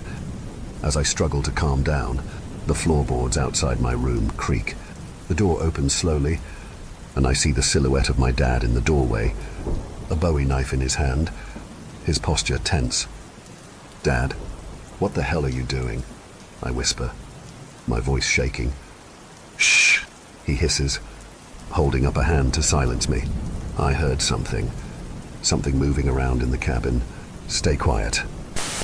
I swallow hard, my mouth dry.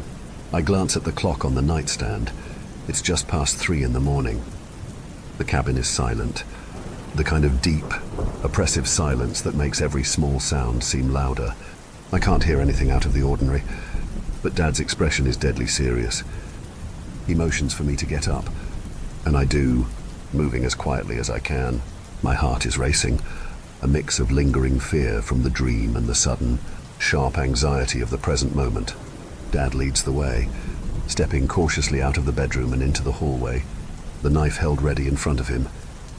We move through the cabin, checking each room in turn.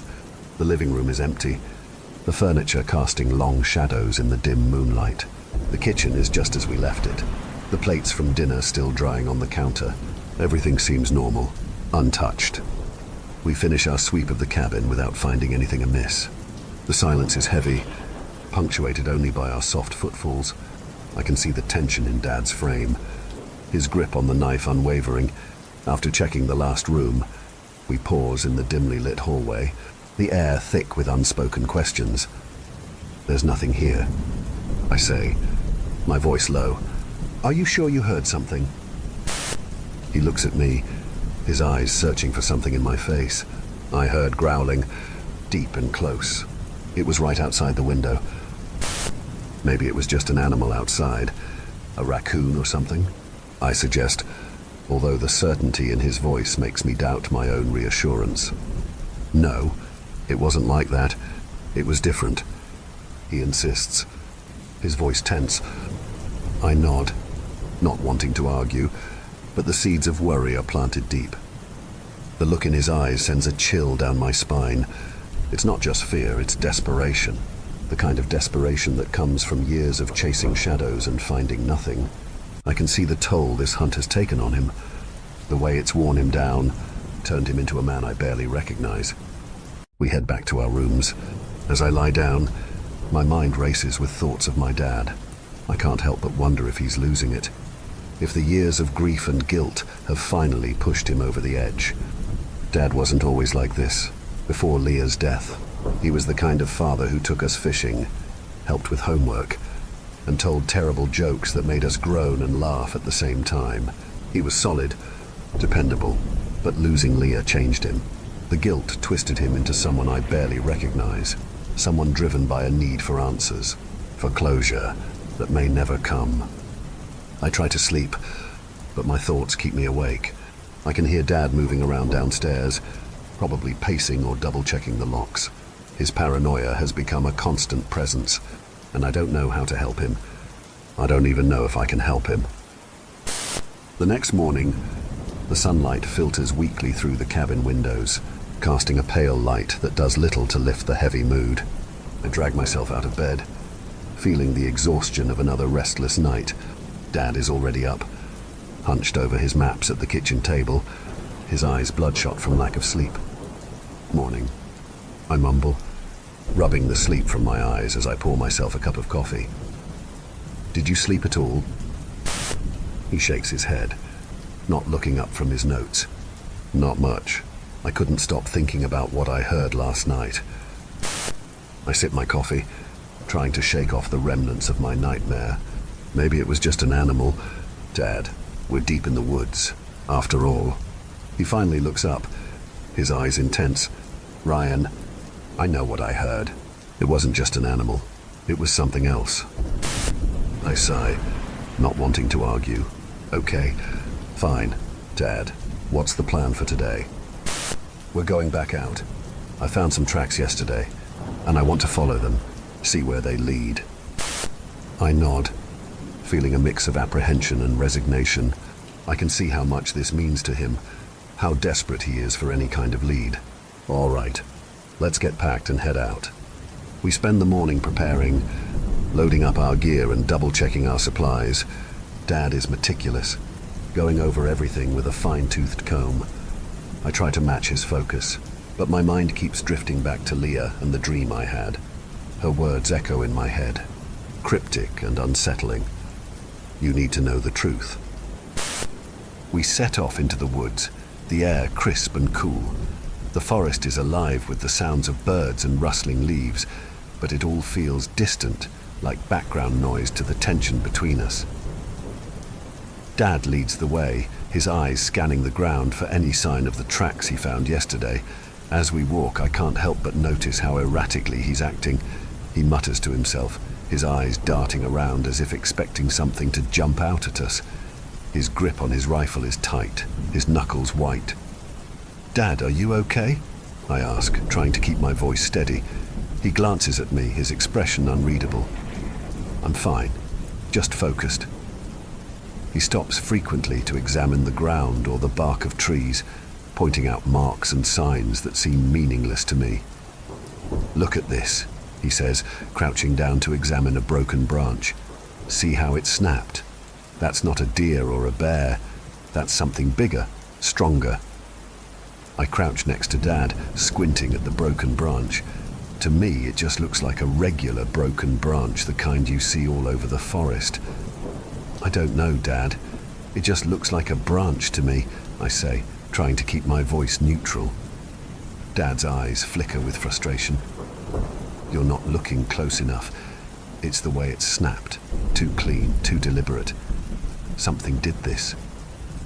I nod, not wanting to argue. Okay, sure. But even if you're right, it could be anything. A storm, another hunter. His expression hardens. I know what I'm looking for. This is different. I sigh, feeling the weight of the past and the tension between us pressing down on me. Dad, I had a dream last night about Leah. The words hang in the air between us, heavy and fraught with unspoken emotions. Dad's eyes widen and he straightens up, his entire demeanor shifting. What kind of dream? What did you see? His voice is urgent, almost desperate. It was strange. We were in the woods, like we are now, but everything felt different. Leah was there, running ahead of me, laughing. Then she stopped and told me I needed to know the truth, that it wasn't what I thought. Dad grabs my shoulders, his grip tight. What else did she say? Did she tell you anything specific? Anything about the creature? I shake my head, feeling a chill run down my spine. No, that was it. She just said I needed to know the truth, and then she was gone. Dad's grip on my shoulders tightens and his eyes bore into mine with a mixture of desperation and hope. Ryan, you have to try to remember. Think hard. What did the creature look like? Did you see anything else? I pull back slightly, uneasy with his intensity. Dad, I told you, I don't remember. It was just a dream. A nightmare, really. My mind's probably just mixing things up. He lets go of me and runs a hand through his hair, looking frustrated and lost. Dreams can be important. They can hold memories we've buried deep. Please, try to remember. This could be a sign, a clue. I rub my temples, feeling the beginnings of a headache. I've tried, okay? I've tried for years to piece together what happened that day, but it's all just fragments, like pieces of a puzzle that don't fit. The dream, it felt real, but I don't think it's telling me anything new. Dad's face falls, and he looks older than I've ever seen him. He turns away, staring into the forest, as if it holds all the answers. As we make our way back to the cabin, the sun begins to set, casting long shadows through the trees. The air grows colder, and I shiver, pulling my jacket tighter around me. Dad is silent, lost in his thoughts, his face drawn and haggard. Back at the cabin, we unload our gear once again in silence. Dad disappears into his room, muttering something about going over his notes. I decide to explore the cabin, hoping to find something that might help me understand what's going on with him. In the attic, I find a box of old family photos and documents. As I sift through the contents, I come across a worn journal with Dad's handwriting on the cover. Curiosity gets the better of me, and I open it, flipping through the pages. The journal is filled with notes and sketches, detailing his obsession with the dogman. But there's something else. Entries that talk about Leah, about that day in the woods. His handwriting becomes more erratic, the words harder to read. One entry stands out, dated just a few days after Leah's death. June 15th, 2013. It was supposed to be a normal trip. Keep them close, Frank, I kept telling myself. But I failed. Leah is gone, and it's my fault. I heard her scream, saw the shadows. I tried to get to her, but the thing, it was there, too fast, too strong. My hands, blood everywhere. No one will believe me. I can't even believe myself. I have to find it. I have to protect Ryan. I have to make it right. God, what have I done? Before I can read further, the attic door creaks open and Dad's voice slices through the stillness. What are you doing up here? His tone is sharp, almost panicked. I turn to see him standing in the doorway, his face pale and his eyes wide with something between anger and fear. I clutch the journal to my chest, my mind racing. I found this. I was just trying to understand. In an instant, he crosses the room and snatches the journal from my hands. His grip is tight, his knuckles white. You had no right, he growls, his voice trembling. Dad, I just wanted to know the truth, I shout, frustration boiling over. What really happened to Leah? His eyes flash with a mix of rage and anguish, and before I can react, he slaps me across the face. The force of it knocks me off balance and I stumble backward, my cheeks stinging. For a moment, there's a stunned silence. We both stand there, breathing hard, the air thick with tension. I'm sorry, Dad says finally, his voice barely a whisper. I didn't mean to. He trails off, clutching the journal to his chest like a lifeline. I touch my cheek, feeling the heat from the slap, and take a deep breath, trying to steady myself. "Dad, what aren't you telling me? What really happened that day?" "Stay out of it, Ryan," Dad growls, his eyes dark with anger. "You don't know what you're messing with." He turns and storms out of the attic. I'm left standing there, my cheek throbbing, my mind racing. What the fuck is going on? What really happened to Leah? And what is Dad so afraid of? That night, I sleep with my rifle within arm's reach, more afraid of my dad than any dog man. The slap still burns on my cheek, and the look in his eyes, rage, fear, something darker, haunts me. I lie awake, listening to the creaks and groans of the old cabin, every sound amplified in the stillness. Eventually, exhaustion pulls me under, and I fall into a restless sleep. The dream returns, vivid and unsettling. I'm back in the woods, chasing after Leah. Her laughter echoes through the trees, a haunting reminder of happier times. This time, though, I push myself harder, refusing to let her slip away. "Ryan, catch me," she calls, her voice playful. "I'm coming, Leah," I shout, my legs pumping, my breath coming in ragged gasps. The forest around us is a twisted, shadowy maze, the trees seeming to close in on us. Leah's figure becomes clearer, her blonde hair catching the dim light filtering through the canopy. She stops suddenly, turning to face me, her eyes wide with fear. "Leah, what is it?" I ask, my voice trembling. "Look behind you," she whispers, her voice barely audible. I turn slowly, dread creeping up my spine. In the shadows, I see a figure, its form indistinct and shifting.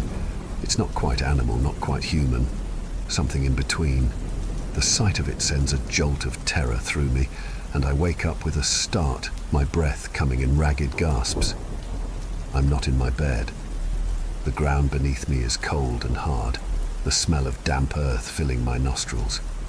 Panic rises as I realize I've sleepwalked into the woods.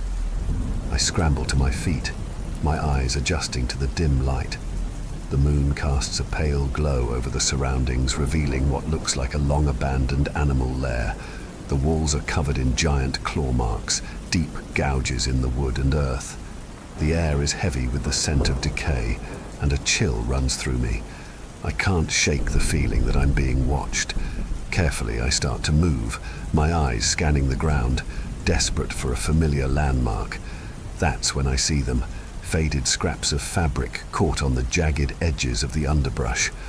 My steps falter, a sense of dread washing over me as I bend down to examine them. The fabric is torn, weathered by time and the elements, but unmistakably familiar.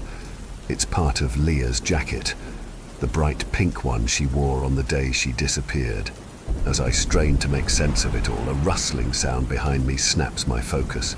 My heart leaps into my throat.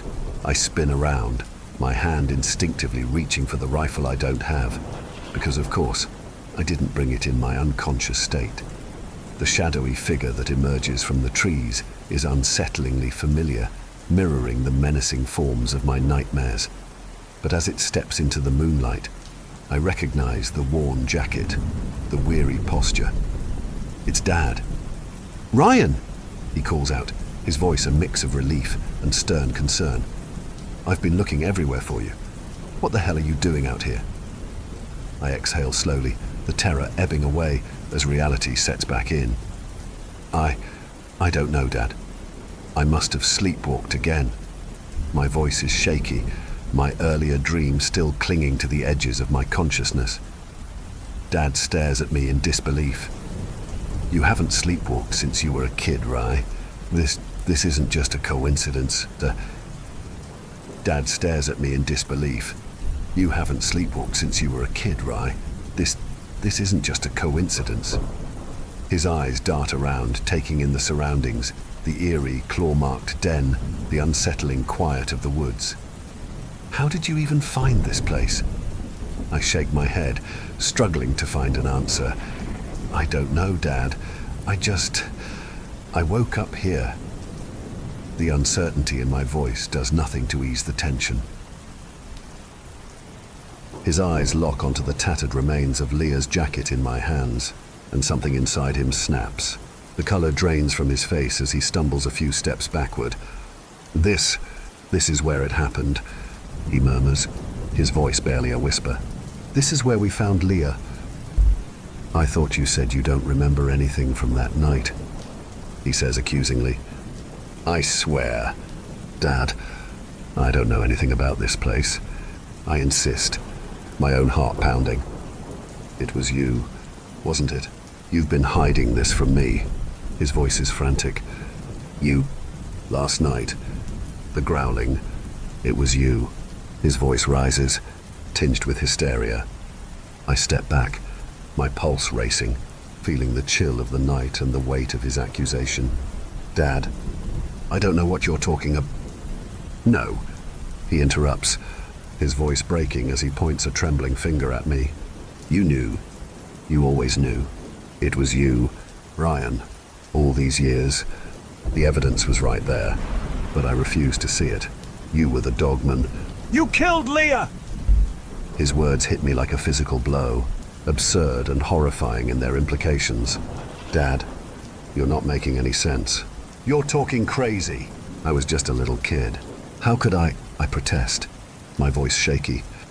He steps closer, his presence looming over me, the outline of his figure distorted by the shadows of the trees. Think about it. It all makes sense now. You led us here, to this place, because you remember, because you did it. Dad, stop it, I shout, my heart pounding in my chest. You're scaring me. You need help, professional help. This isn't you. But he's beyond reason, his eyes wild with a haunted grief. I have to end this, he mutters, more to himself than to me, his hand tightening around his rifle. His finger hovers dangerously over the trigger of his rifle. My instincts kick in, and I know I have to act fast. I lunge toward him, trying to knock the weapon away, but he's quicker than I expected. We struggle, our breaths heavy in the cold night air, the sounds of our scuffle the only noise in the otherwise silent woods. His strength surprises me, fueled by his frantic emotions. He shoves me back, and I stumble over a root, my balance lost for a crucial second. That's all he needs. He raises his rifle, his intentions clear in his wild, pained eyes. I dive to the ground just as the shot rings out, a deafening blast that echoes ominously through the trees. The bullet whizzes past, narrowly missing me, embedding itself in the bark of an old pine. I scramble to my feet, my heart pounding in my ears, and I start running. The underbrush claws at my clothes and skin, but I push through, driven by a primal urge to survive. Dad, stop. It's me. Ryan, I shout back as I dodge between the trees.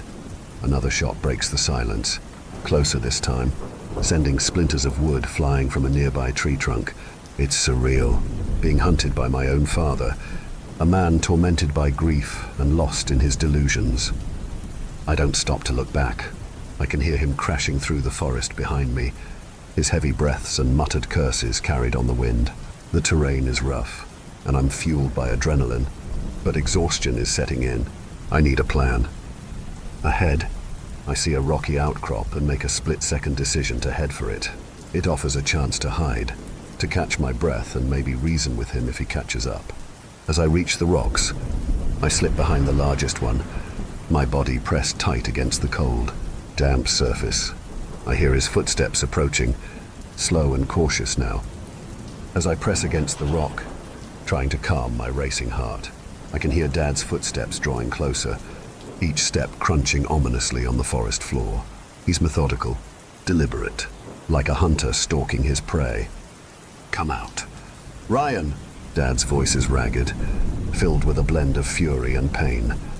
My heart pounds against my chest, the cold sweat on my back making me shiver against the rough surface of the rock. I know I can't just sit here. It's only a matter of time before he finds me. Taking a deep breath, I peek around the edge of the rock, trying to gauge his position. I see him, rifle raised, scanning the area slowly. This might be my only chance to end this madness without further violence. I need to disarm him, to talk some sense into him if I can. as quietly as I can. I move out from behind the rock, my steps careful to avoid any twigs or leaves that might betray my position.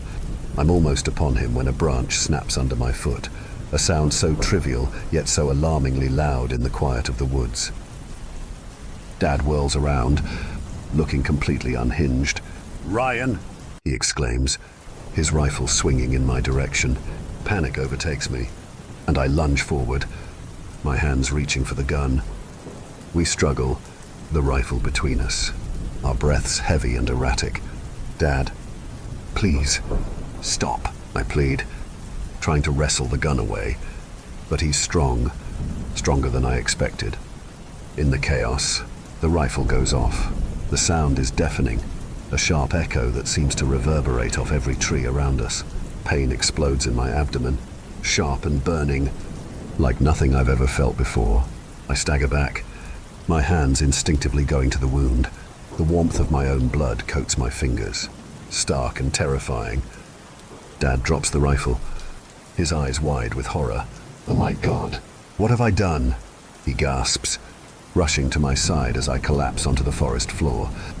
As the pain sears through me, a strange, overpowering energy surges within. It's wild, primal, unlike anything I've ever experienced. Looking down in horror, my hands are no longer hands but large, hairy, clawed appendages. The transformation is rapid, consuming. My vision blurs, senses heighten, and a raw, guttural growl builds in my throat. In that moment, a flood of understanding washes over me, mingling with the horror of realization. These are the hands of the creature from my nightmares, the creature whose face I can never fully recall because, as I now understand, it is me. What happens next feels detached, as if I'm no longer in control of my own actions, watching from a distance as my body moves on its own. I turn towards my dad, his face a mask of terror. He stumbles back, his eyes wide with the dawning realization of what his son has become. The forest around us seems to fall silent, holding its breath as the nightmarish scene unfolds. I can hear my own growls, guttural and deep, filling the air with a sound that's both foreign and intimately familiar. The pain in my abdomen fuels a dark, violent urge, an urge that's too strong to resist. With a ferocity that feels both alien and intrinsic, I move towards him. My dad, paralyzed by fear and shock, doesn't run. Maybe he can't. Maybe he doesn't want to. The encounter is brutal and swift, a blur of motion and violence. My dad barely puts up a struggle, as though resigned to his fate. Not that there is anything he can do. The creature that I've become is too powerful, too consumed by the wild instincts surging through me. I tear him apart, limb from bloody limb. My hands, no, my claws, rending through fabric and flesh with disgusting ease. The sound of my dad's screams, of tearing fabric and flesh, is drowned out by the animalistic growls that echo through the trees. When it's all over, the red mist that had clouded my vision begins to fade, and the fierce, uncontrollable rage that drove my actions subsides. I'm left standing, my breaths heavy and erratic, in the eerie stillness of the forest. The transformation reverses as quickly as it came on, and I find myself back in my human form. My clothes are ripped to shreds, hanging off my frame in tattered remnants. At my feet lies what's left of my dad, his body torn and unrecognizable. I glance down at my abdomen, expecting agony, but instead find my wound miraculously healed. No sign of the gunshot remains, just a faint scar where I expected a bloody mess. Shock sets in, a numbing disbelief mixed with a gut-wrenching realization of what I've become and what I've done. My hands, now human, tremble as I look at them, half expecting to see the claws that had so effortlessly ripped through flesh and bone. But there's only blood, my father's blood against my skin. I stand there for what feels like an eternity, trapped in a nightmare of my own making. Eventually, the shock wears thin, and a cold practicality takes hold. I need to get out of here. I need to cover my tracks, to disappear, because who would believe this? Who would understand that I didn't choose this? That I'm not a monster by choice? With trembling hands, I do what's necessary. I bury my dad in a shallow grave. The physical act of digging strangely grounding. I cover him with leaves and branches, a pitiful attempt to hide the brutality of his end. I take a moment, whispering apologies into the wind, knowing full well that nothing I say can change what happened. I leave the forest behind, my mind a whirl of dark thoughts. As I walk, the first hints of dawn brush against the horizon, the sky bleeding a soft pink. It's hauntingly beautiful. Story 5.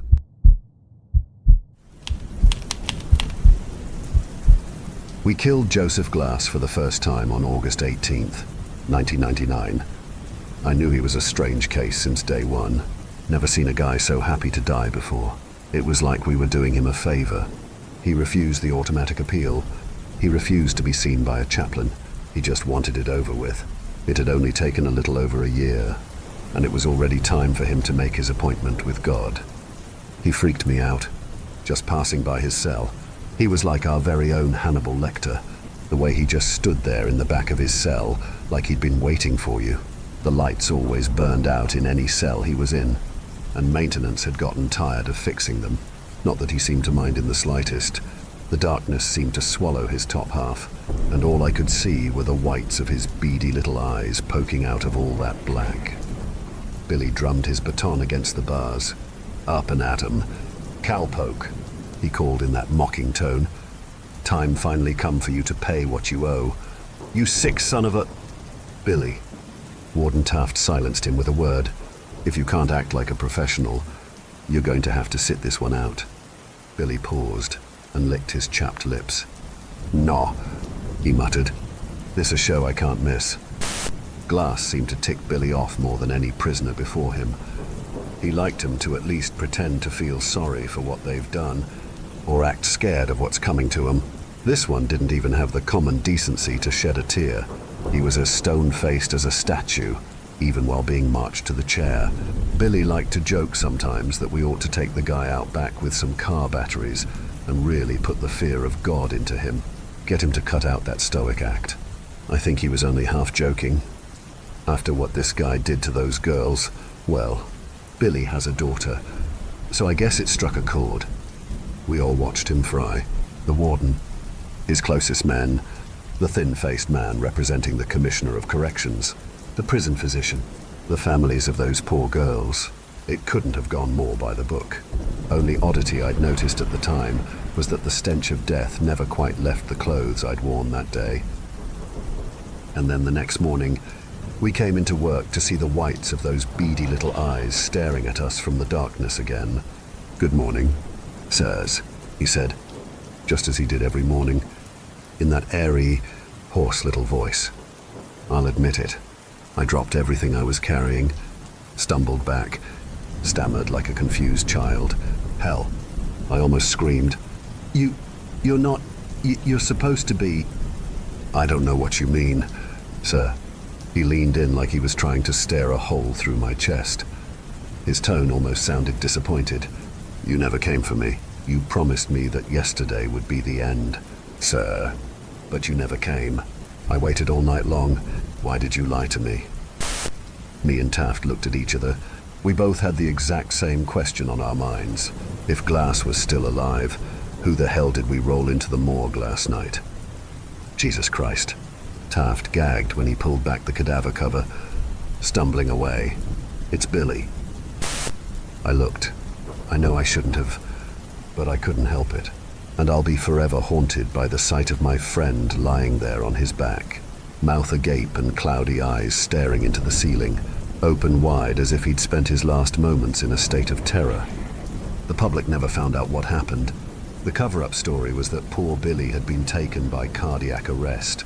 Internally, it was the scandal to end all scandals. Worst case of incompetence and negligence in history. They called it. They brought the hammer down on anyone even tangentially involved. Me and Taft were out on our ears. And they would have prosecuted us too, but that would have required admitting it ever happened. But I just could never wrap my head around it. Of those dozens of witnesses, not a single person noticed we were strapping a guard to the chair, not an inmate. It was impossible to the point of absurdity. Glass had been the man in that chair. I'd never been more certain of anything in my life. Some months later, I noticed power flickering off all over the city one evening. It was brief, so I thought nothing of it, at least until I got a call from a familiar number the very next morning. I understand you were one of the staff who regularly worked with one Joseph Glass. We would like to consult with you about an evolving situation. Oh? At 7 p.m. yesterday, we attempted the execution of Joseph Glass for the second time. There was a long pause, and when the voice returned, the professionalism had melted away, replaced with a baffled anxiety. And, well, it didn't work. I blinked. It didn't what? There came a long sigh. Perhaps it'd be best if you saw for yourself. And just like that, me and Taft had our jobs back. Officially, Joseph Glass had been successfully executed on August 18th, 1999. Unofficially, they'd tried again 6 months later, just to tie up loose ends. This time, he hadn't even had the courtesy to pretend to die. He just sat there on the chair, motionless and unaffected, while the CO, who'd flipped the switch, suddenly seized up and began to convulse, screaming and gnashing and wailing as electricity seared him beneath his skin, clawing at his chest until his eyes popped in his skull and rolled down his face like melted candle wax. All around him, lights flickering, machines bursting from pressure, electrical panels vomiting arcs of static. It was a mess. The feds were crawling all over this case now, from a department I've never heard of. Something about investigating preternatural activity. They told me Glass was refusing to speak with anybody but the COs who'd once cared for him. Being walked into that interrogation room almost made me feel like I, myself, was a convict being marched to his execution. Glass was staring at me when I walked in, like he'd been sat there, motionless, waiting for me. I expected nothing less. I took a shuddering breath as I sat across from him. I'd sat across from serial killers and psychos before and showed no hint of fear, but how could I not? Now, sitting across from a man who can kill people without touching them. Glass. Officer Mendez. His tone betrayed no emotion. I had thought you'd abandoned me. I winced. No. Glass. I'd just been temporarily relieved. It's good to see you again. Would you like a glass of water? I offered it to him. He didn't even look at it. His eyes just bored into mine. Relentless. I'm here to ask you a few questions. Silence. Okay. Glass. I need to know how you killed Billy and Kramer. I didn't, he replied. It did. It? The thing standing behind you. I didn't bother to turn around. I had enough experience with prisoners trying to trick me into looking the other way while they pulled off some half-baked escape plan. Glass. Please, let's take this seriously, I replied. I've always treated you with respect, haven't I? You've never had any problems with me. Actually, I do. I have a problem with all of you. Oh? You here all believe that death is a punishment. There was the first hint of emotion I'd ever heard in his voice. It's not. It's freedom, the only freedom. You promised me that gift. You promised me you'd let me die. You've given it to so many other prisoners, while leaving me behind. With all of your machines and your science and your knowledge, surely you can find a way, if anyone. My throat felt suddenly dry. I had to take a sip of the water myself, and hoped it would quell my burning nerves.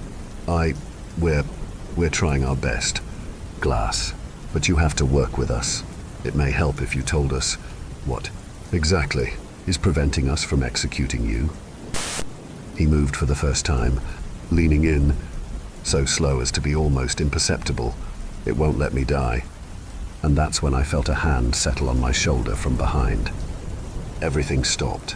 My lungs stopped inflating. I swear, my heart stopped beating, and my blood froze in place in my veins, and it all felt so cold. I could see the hand in the corner of my eyes, long and veiny and black.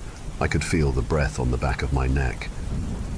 I'd once mocked the way deers froze in headlights. Now I understood. I couldn't move. I couldn't blink. I couldn't think. I couldn't even take a single. Even as my lungs began to cry out for air, and my vision blurred, and my thoughts melded together, all I could see was Joseph's eyes staring into mine, those infinite fathoms of darkness, that Stygian sea that swirled and stormed and thundered in the blackness of his iris, and the eyes of things waiting a million leagues below the waters.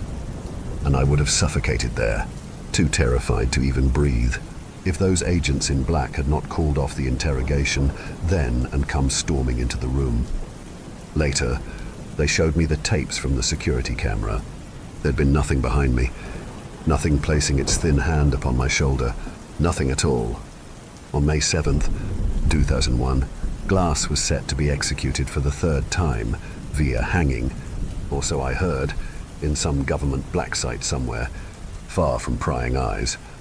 While it was set to happen, me and Taft were sharing glasses of scotch in his office, nominally to celebrate. Really, because we were scared. Taft always struck me as young at heart despite his years. But this was the first time the warden had ever looked truly, properly old. He watched the yard below as he had a drink. Did I ever tell you why I chose this line of work? Mendez? I shook my head, and he sighed. Back in '63, they found a woman's body in the back seat of a burnt-out car in some state park near my neighborhood. A prostitute. One of her Johns had chopped her up, burned all the evidence. And you know what got me? Mendez. Nobody cared. Nobody bothered to investigate. Who will notice one less hooker on the corner of Fifth Avenue, right?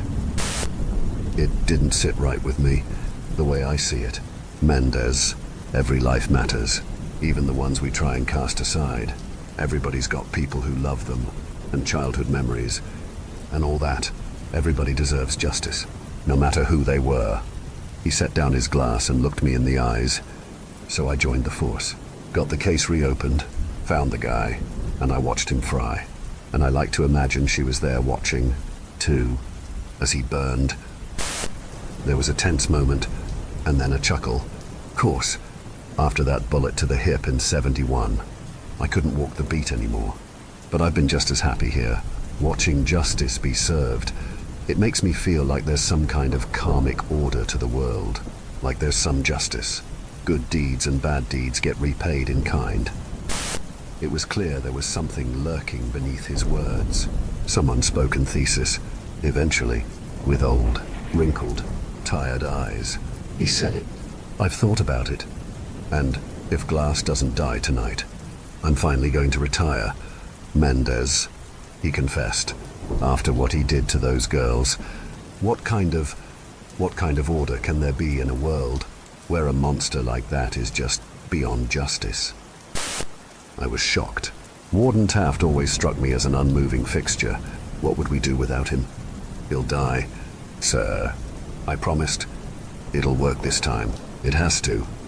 But he seemed deeply uncertain. With one last shuddering drink, he leaned forward.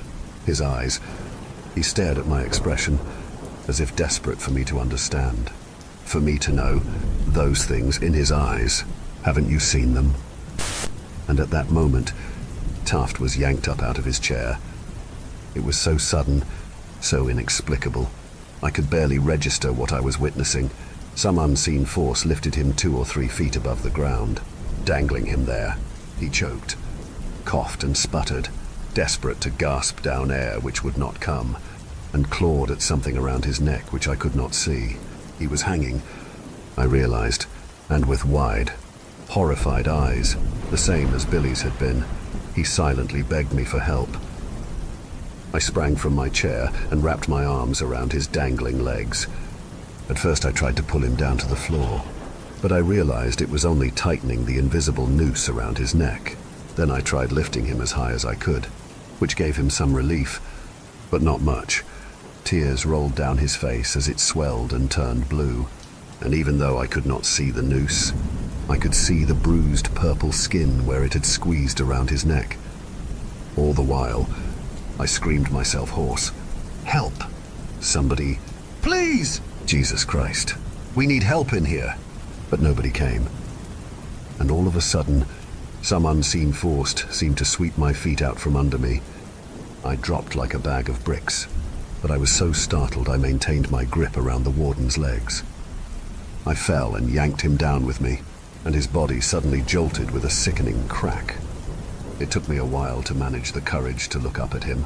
His neck had been stretched far too long, and his head was bent to the side at almost a 90-degree angle, eyes wide, round and bloated tongue hanging from dry lips. And then whatever force had suspended him disappeared, and his body fell upon me while I screamed and screamed. I came bursting from his office to find my co-workers casually chatting and working just outside. Somehow, despite all my screaming and begging while Taft was dying, none of them had heard a thing. I took a page from Taft. I wanted out. We were dealing with something unholy here, something whose tendrils could reach any distance. And my life, who knows, maybe even my soul was at hazard. But the agents in the sharp suits made one thing clear. If I refused to cooperate, well, I would make the perfect scapegoat for the murder of Warden Taft. I was marched into the interrogation room to find a Joseph Glass that had abandoned all pretense of humanity. His eyes had darkened to a pure black, or perhaps he had no eyes at all, only windows into some place of outer darkness.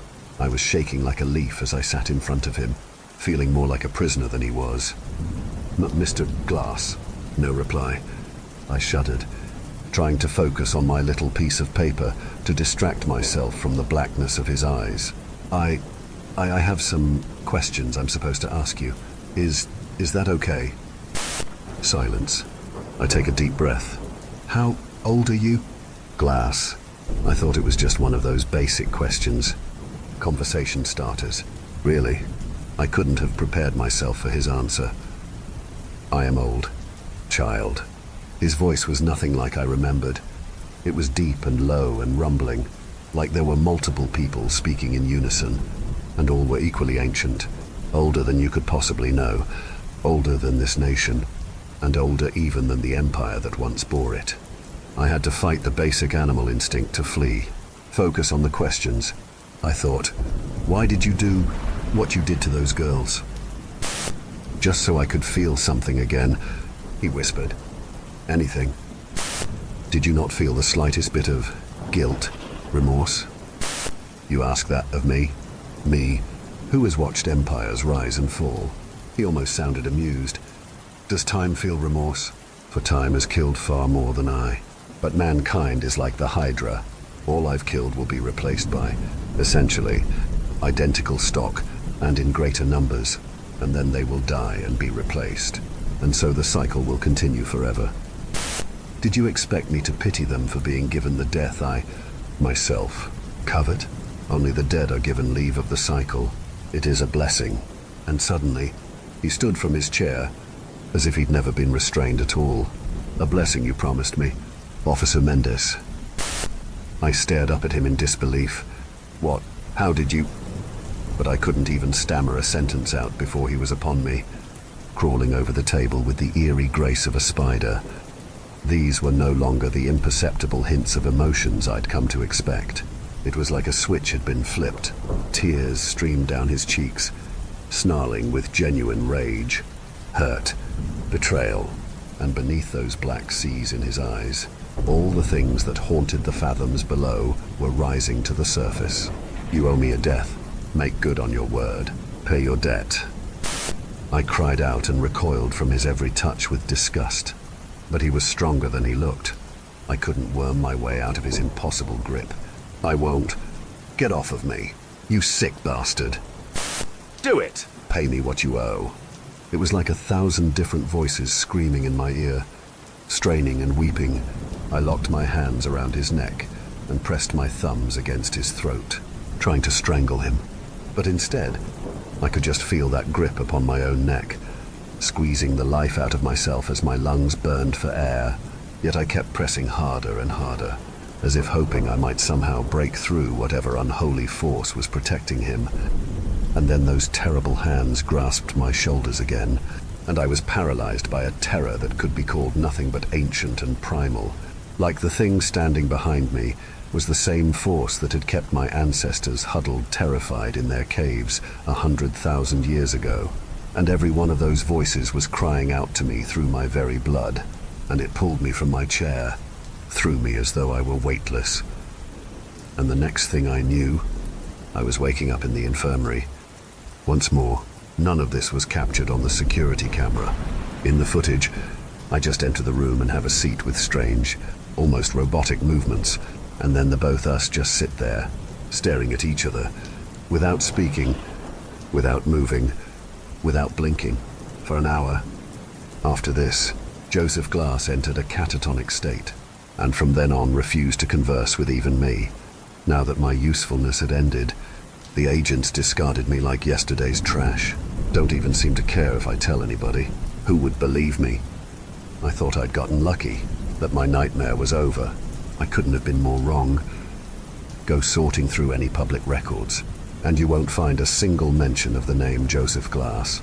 They've squirreled him away in that off-the-books black site and scrubbed away every other trace of him. I'd say he'd been unpersoned, if indeed he could ever be called a person at all, but they're still trying every execution method in the book. I don't know quite why. Maybe it's for research. I'm sure the US military would love to find the secret to making its men as unkillable as Glass. And besides, they're not the ones who have to deal with the consequences. On June 3rd, 2005, they tried a firing squad. I know this because me and my wife were out on our second honeymoon, slow dancing by the lake at night to our favorite song, when I felt a wetness against my chest.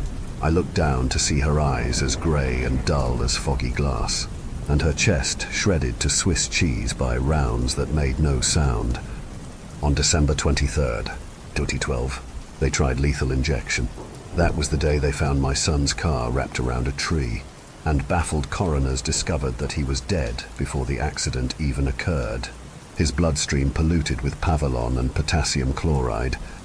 It's been years since I've isolated myself from everyone I knew, hermiting away in this cabin out in the middle of nowhere, and yet the stench of death still follows me. Just a couple years ago, I found a news report mentioning my nephew. Apparently, he'd been found completely exsanguinated, his veins emptied utterly despite no signs of a struggle. God knows what kind of arcane methods of execution they're trying by now. He's not going to let me walk away from this, not while I still owe him a debt. But I've been doing some research, too. Research into those untold legions of things I witnessed, staring up from that blackened sea in Glass's eyes. I've learned things men were not meant to know, practiced rites, assembled tools, ingredients, and I think I know where they're keeping him. Even though they blindfolded me, I counted the second between every turn on our way to the black site, and I've since spent weeks watching the place, cataloguing every entry point. Maybe I'm slipping into madness, or maybe I've truly found the way to put an end to the horror, to finally give this monster the justice that Taft would have wanted for him. Joseph Glass had been right about one single thing: I have to pay what I owe, even if it kills me. Story 6.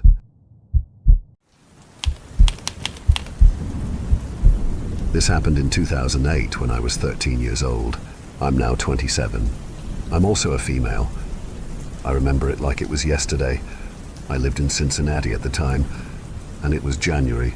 My middle school was called off due to a snowstorm the night before. I was home alone because my dad and stepmom had to go to work, which meant my little sister was at daycare and my older brother had a dentist appointment. My dad worked for lawn care and sometimes came home for lunch if he was in the area. So when I was awoken by noises coming from the basement, I thought it was just him home for lunch going through things in the basement, so I really didn't think anything of it. When I got out of bed, I could still hear what I thought was my dad in the basement, but as I approached the stairs, something felt extremely off. I really don't know what caused me to do this, but instead of yelling, I whispered, "Dad, is that you?" He didn't respond, so I quietly went to the front door and looked out of the tiny square window and saw two men walking up the snow-covered hill to my backyard. I found out later that there was a third man, and he was the one who broke the basement window. I quickly realized that the noises I heard was actually the basement window directly under my bed in the basement being broken. I ran back to my bedroom, immediately hopped into my closet and called my mom. When she answered, and I told her what was happening, she called my brother to see if he would go home, because I had a history of being scared to be home alone. So neither of them actually believed that there were people in the house. Before my brother got there, and right after my mom and I got off the phone, I called 911. I don't think the dispatcher believed me at first, because she asked me several times if I was sure there were people trying to enter my house. Meanwhile, the 3 men had already entered the house and were hauling ass up the basement stairs. After I told her that, I immediately noticed a change in her voice, and she told me to stay calm and asked me if I was in a safe place, to which I told her I was inside my bedroom closet.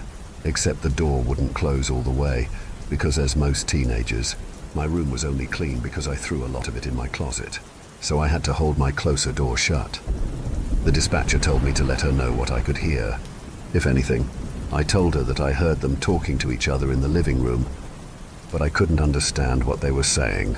The next thing I knew, Thew were breaking down my dad and stepmom's bedroom door that was right next to my room. Not long after that, I see through the crack of my closet door one of the men enter my room, and a few seconds later, he walked back out, obviously realizing it was a child's bedroom and that he wasn't going to find anything worthwhile in there.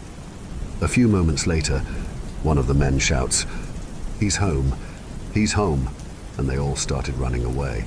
Or so I thought. A little backstory about the house. It was fairly old, so to open all of the windows, even the basement, you had to crank a lever to open or close them, unlike the glass block windows that can't be broken or seen through. Not only that, but the front door didn't open because the house had settled too much and wouldn't unlock. So the couch was in front of it. Because the front door didn't work, we used the side door to get in and out. I'm not sure why, but the side door had to be unlocked with a key from the inside of the house to be able to leave. Everybody had a key besides my little sister.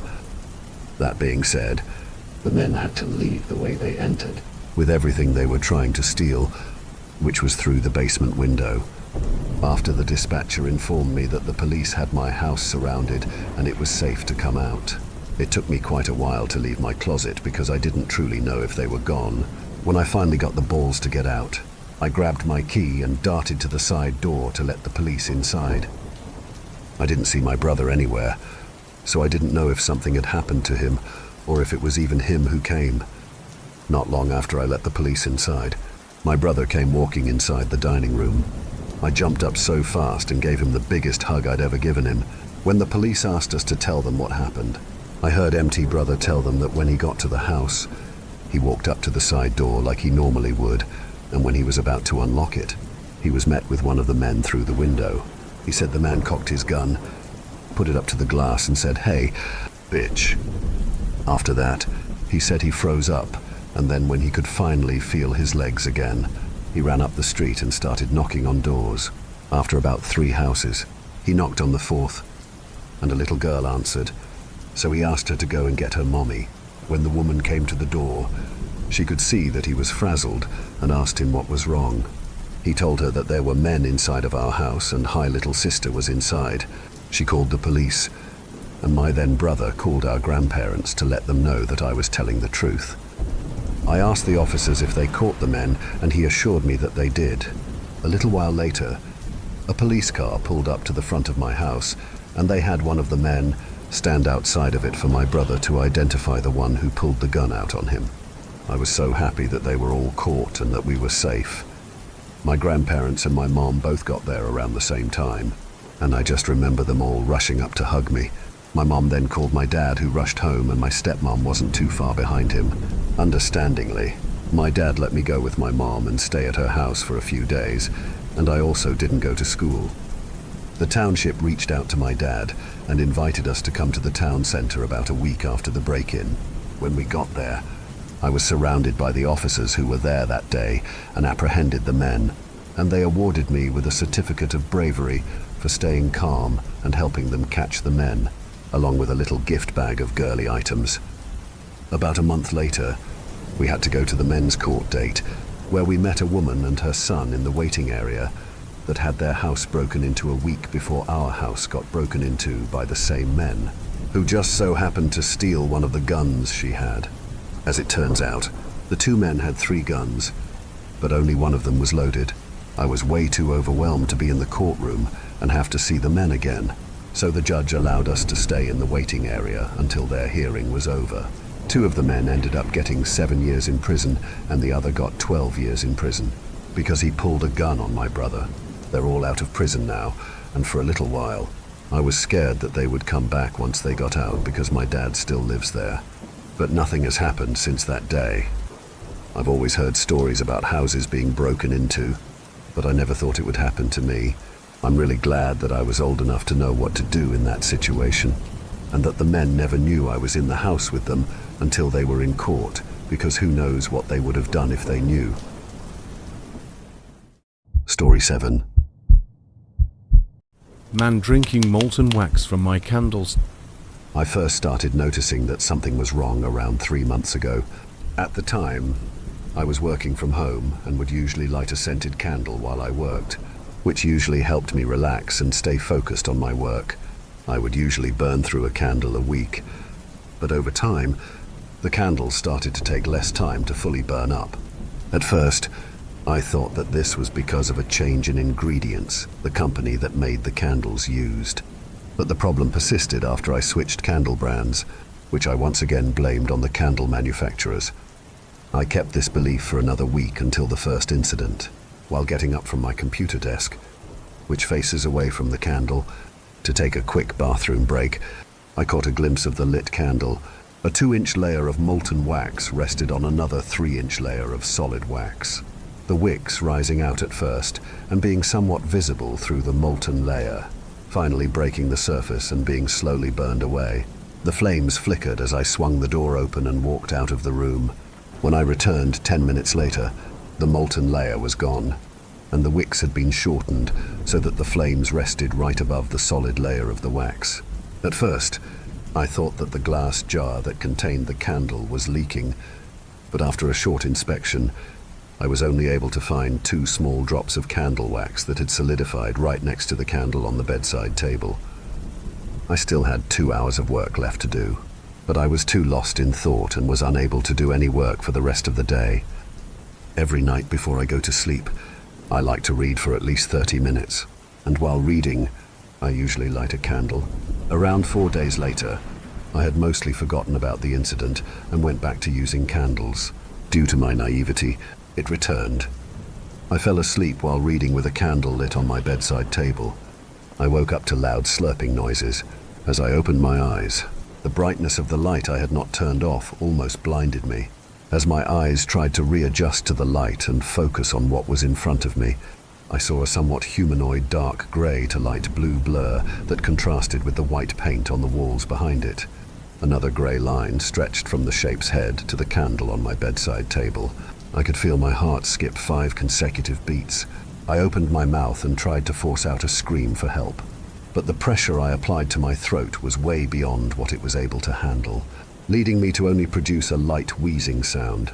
I tried to sit up, or to at least prop myself up, but my muscles failed me. Trying to push myself up with my arms felt impossible. As I stared at the figure that had suddenly appeared in my room, my eyes finally managed to focus, making it possible for me to see the intruder who was now staring at me. The figure was a man at least 7 feet tall, fully naked. He looked bloated. His eyes were bloodshot and looked like they would pop out of their sockets. At any point, his skin was a grayish light blue. His lips extended from his mouth like an elephant's trunk, which had been split in half. The lips extended from the man's face to the candle. The flames had been put out. He was using his lips as a makeshift straw, slowly sucking up all the molten wax from the candle, which had fully liquefied while I was asleep.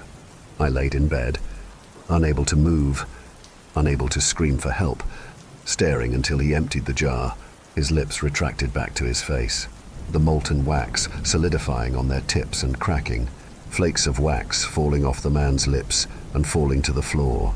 The man grinned, staring at me.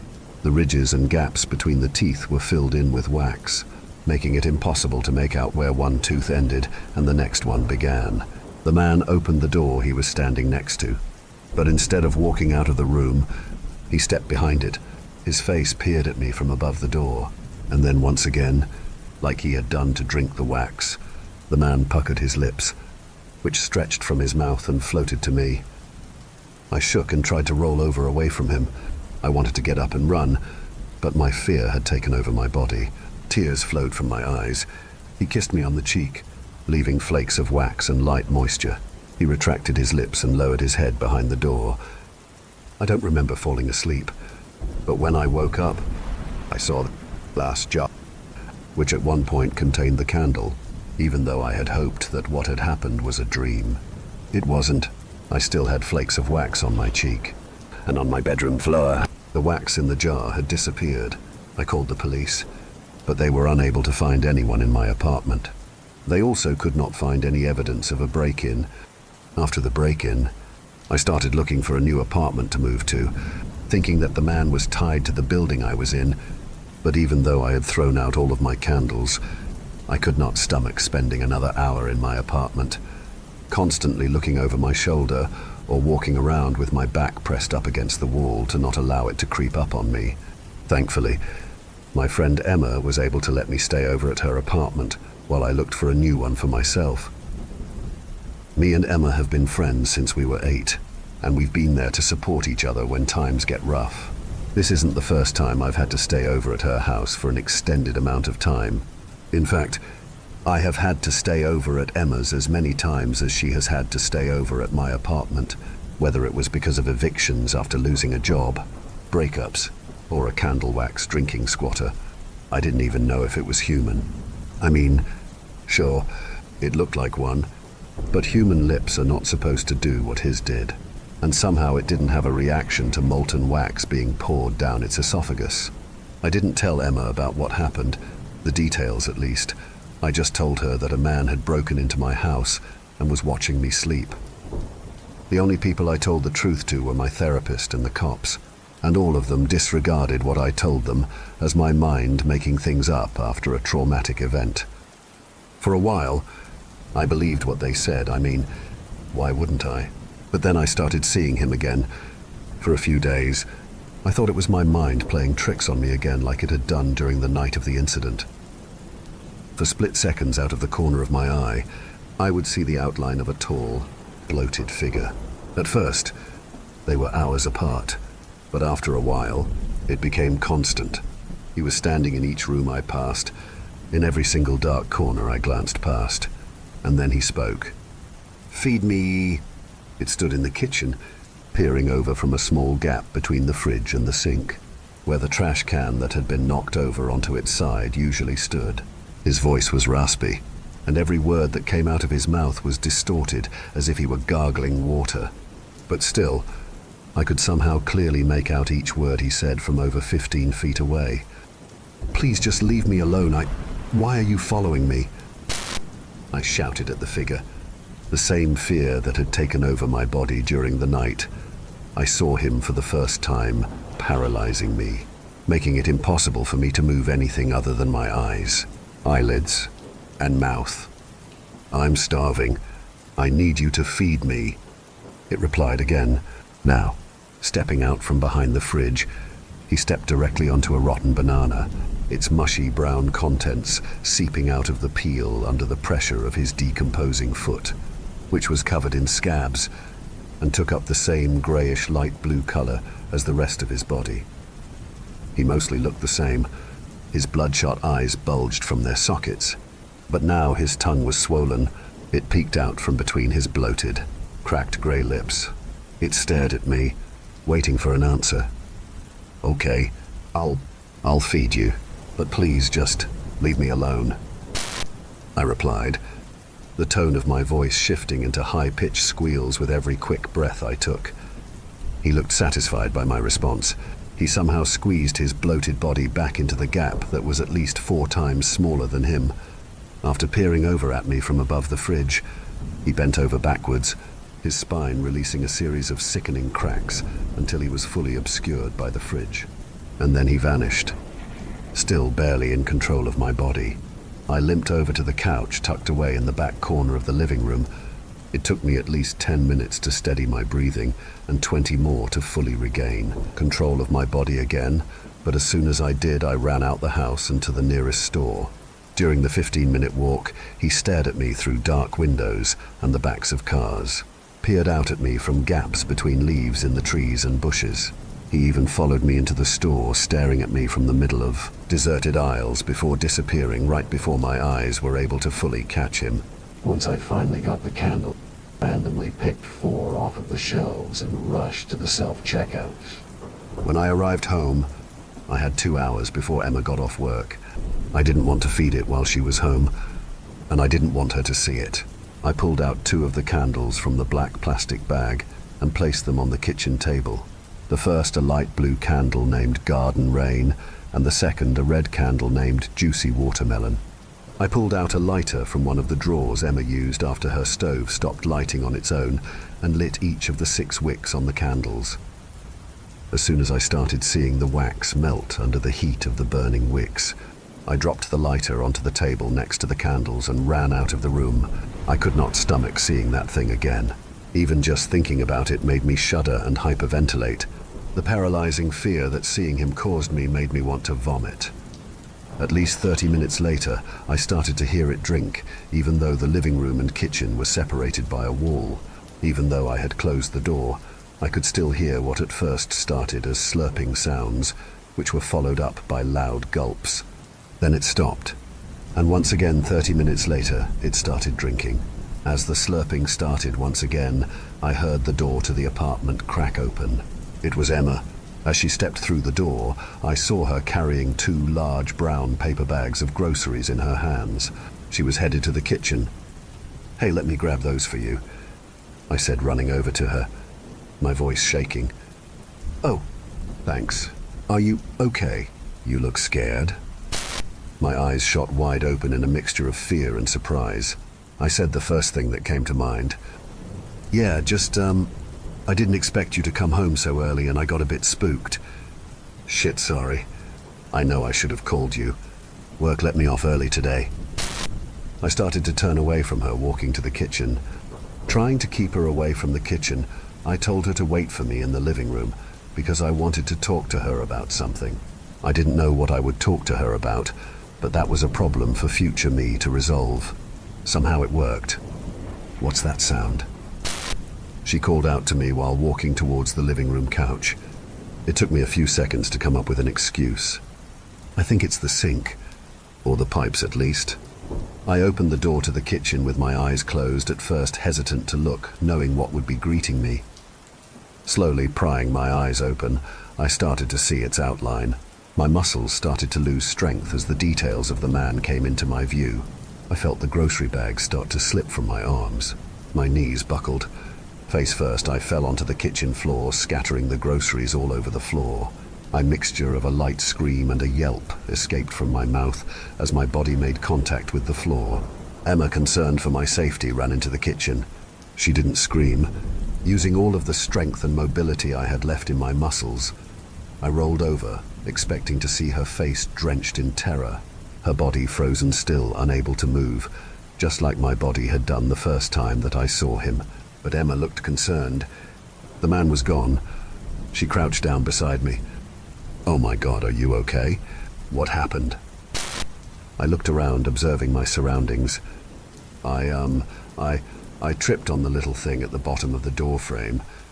I finally managed to blurt out another excuse, not being able to remember what the name of a door sill was. I started to sit up, using a part of the energy that had returned to my body. Pain pulsed through my chest and arms.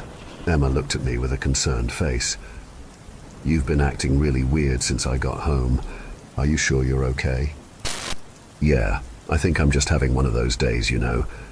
The confusion on Emma's face said that she didn't know, and to be honest, I didn't either. I guess my luck of pulling random excuses out of my ass ran out.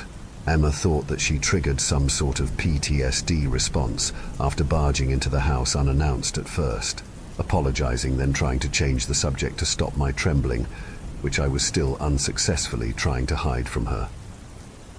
"Did you buy candles?" Emma asked, picking the groceries apart from the garbage that spilled out the can that the man had knocked over, placing them on the table next to the now half-empty glass jars. The flames flickered above the inch or so of molten wax. The man was unable to finish drinking. Yeah, I've been struggling with work lately. They usually help me focus. Huh, interesting combination you've got going on here. She looked at me and smiled slightly. I smiled back and chuckled to seem normal. Yeah, even I don't know what I was trying to accomplish here. To be honest, I tried to help Emma clean up the spilled groceries, but she did not let me. She told me that I needed to recover like I had been in a car crash instead of having taken a little tumble. After a few seconds of silence, Emma spoke again. Anyway, what did you want to talk to me about earlier? A quick jolt of stress shot through my body. In a jumbled mess of lies and fear, I had forgotten what I had told Emma. I sat there in silence for a few seconds, unable to come up with an excuse. I don't remember. It wasn't anything serious, though. Damn, did you hit your head too? She said once again, proudly smiling at her joke. At this point, Emma picked up the last bag of potato chips from the floor and placed it on the table. Then she opened the fridge and started loading the groceries into it. Anyway, I gotta go get back to work, I blurted out after a few more seconds of awkward silence. All right, well, good luck. I walked over into the living room and sat down in front of my workstation, which now consisted of a laptop sitting on a small foldable TV tray that had just barely enough room left on it to fit a small USB mouse. The last thing I remember, before I fell asleep, was me mindlessly scrolling through apartment listings while Emma watched a random 90s horror movie I'm positive only had a budget of $500. I woke up with a light, stinging pain shooting through my dry throat and a dim hissing sound caused by thousands of water drops striking the ground outside filled the room. I pressed the spacebar on my laptop, the brightness of the screen blinding me temporarily. After taking a few seconds to let my eyes readjust, I managed to make out the time, 3:45 a.m. A strong smell I was unable to make out the origin of assaulted my nostrils. Lavender. The smell hitting my nose had the same effect on me that I would expect smelling salts would have on a weightlifter right before they set a world record. Before I knew it, my legs were moving on their own at an almost uncontrollable pace, fighting back against my mind, which was telling them to slow down after years of being used, to navigating both mine and Emma's apartment as steadily as possible to not bother the neighbors. Finally, after what felt like an eternity, I stood before Emma's bedroom door. A faint, yellow, pulsating light radiated from a lamp and snuck out of a small gap between the door and the doorframe. Reluctantly, I pushed my left hand up against the door, my right hand grasping onto the doorframe for a sense of stability. Once the door was fully agape, I scanned the inside of the room, my heart skipping a beat for every humanoid. Shadow cast up onto the wall by the lights from the wicks, which were set ablaze and were being slowly burnt away. I walked into Emma's room and made my way over to her bedside table to put out the candle. As I stepped closer towards her, her face became more defined. I could finally make out her features. She was awake. But no, she could not have been. Even though her eyes were wide open, they never blinked. She didn't even move slightly.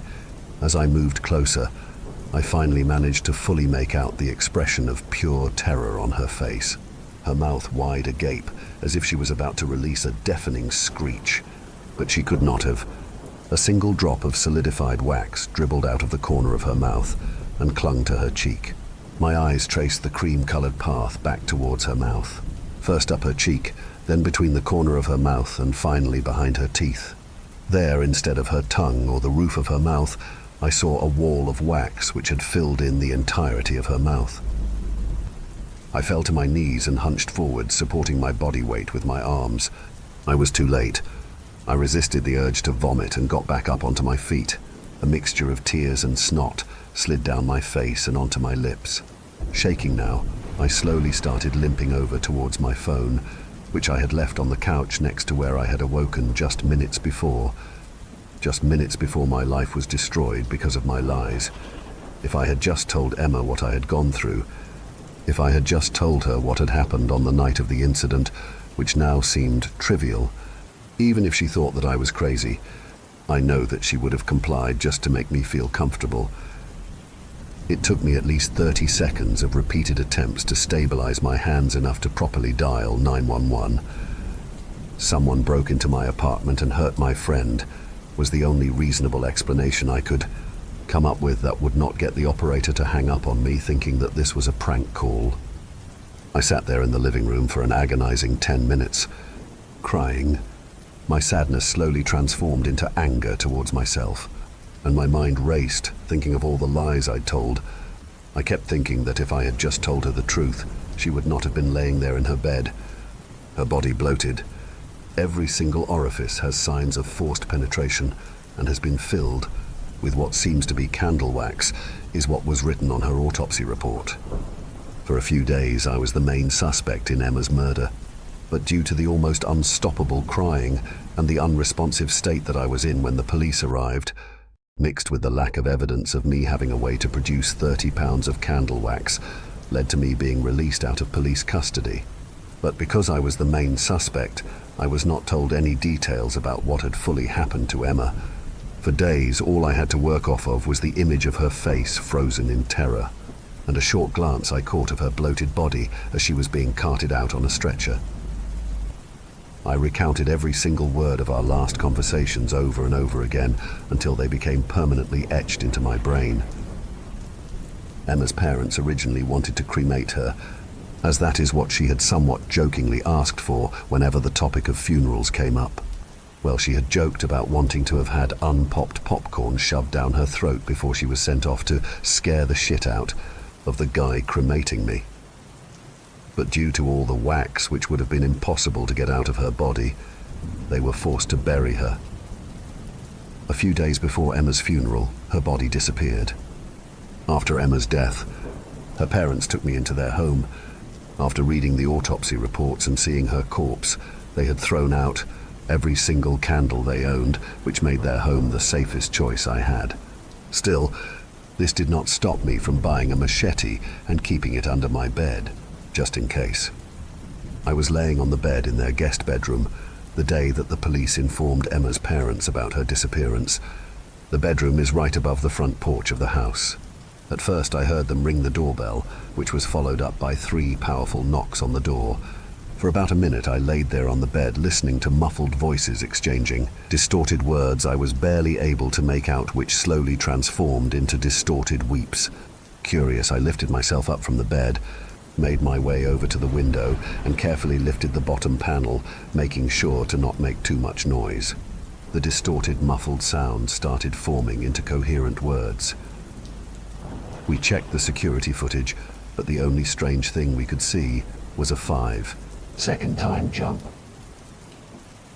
Spoke in a serious, monotone voice, which meant that the security guard, who was the only person in the building, had to climb down 2 flights of stairs, walk through a 40-foot-long hallway, and then drag her body back upstairs and out of the building. In 5 seconds, Emma's mom let out a yelp. But don't worry, ma'am, that's actually good news, because we know that her corpse is still somewhere within the building and was probably brought to the wrong floor by an intern. We've already warned all of the staff at the hospital to keep an eye out, and we also sent 5 officers to search the hospital. I could not believe what I was hearing. My breathing quickened, but this time, instead of fear, I felt anger.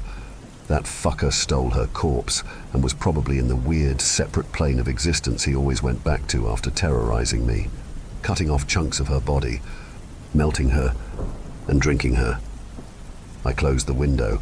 Emma's mom's cries once again turned into a muffled rumble, which was only possible to make out if you knew what to look for. I took a few steps back away from the window, planning to lay back down, not wanting to bother Emma's parents. I bumped into something. Not something. Someone. Its fleshy, towering form, as solid as a wall, sent me tumbling forward. I knew it was him. He had returned to take me to stretch his swollen, cracked lips, push them down my esophagus, fill my lungs and stomach with wax. But despite all of that, this time I was not scared. I was angry, and I was not going to stand there in terror like I had the last time I saw him. I fell forward onto my knees, my face missing the windowsill just by mere inches. I put my hands onto the floor, lifted one of my knees, and rotated 180 degrees, now facing the monster. To the right of him, pushed up against the wall, was the bed. Light from the sun reflected off of the metallic button, which kept my machete in its sheath. The man started to stretch his lips. They were moving towards me, waving and wiggling through the air like a snake slithering towards me. I dove towards the bed, one of my feet pushing off of the floor, and the other pushing against the wall, which creaked under the pressure applied to it. I flew for a few moments before slamming down onto the carpet and sliding forward. The heat generated by my skin brushing against the carpet released a sharp, stinging pain throughout my body. My outstretched arm landed just a few inches short of the machete. I quickly bent my arms, pushing my body up, and crawled towards the machete. My fingers wrapped around the handle. I spun around, my back pushed up against the bedside table, once again facing the man. He was still facing the window, but his lips faced me and were just a few feet away from me. For what felt like minutes, but was most likely no longer than a second, I struggled to hook my finger under the strap securing the machete into its sheath. As the lips inched towards me, the man started producing gurgling noises. He was regurgitation wax. I finally pulled the machete out of its sheath. I swung the blade at the man's lips.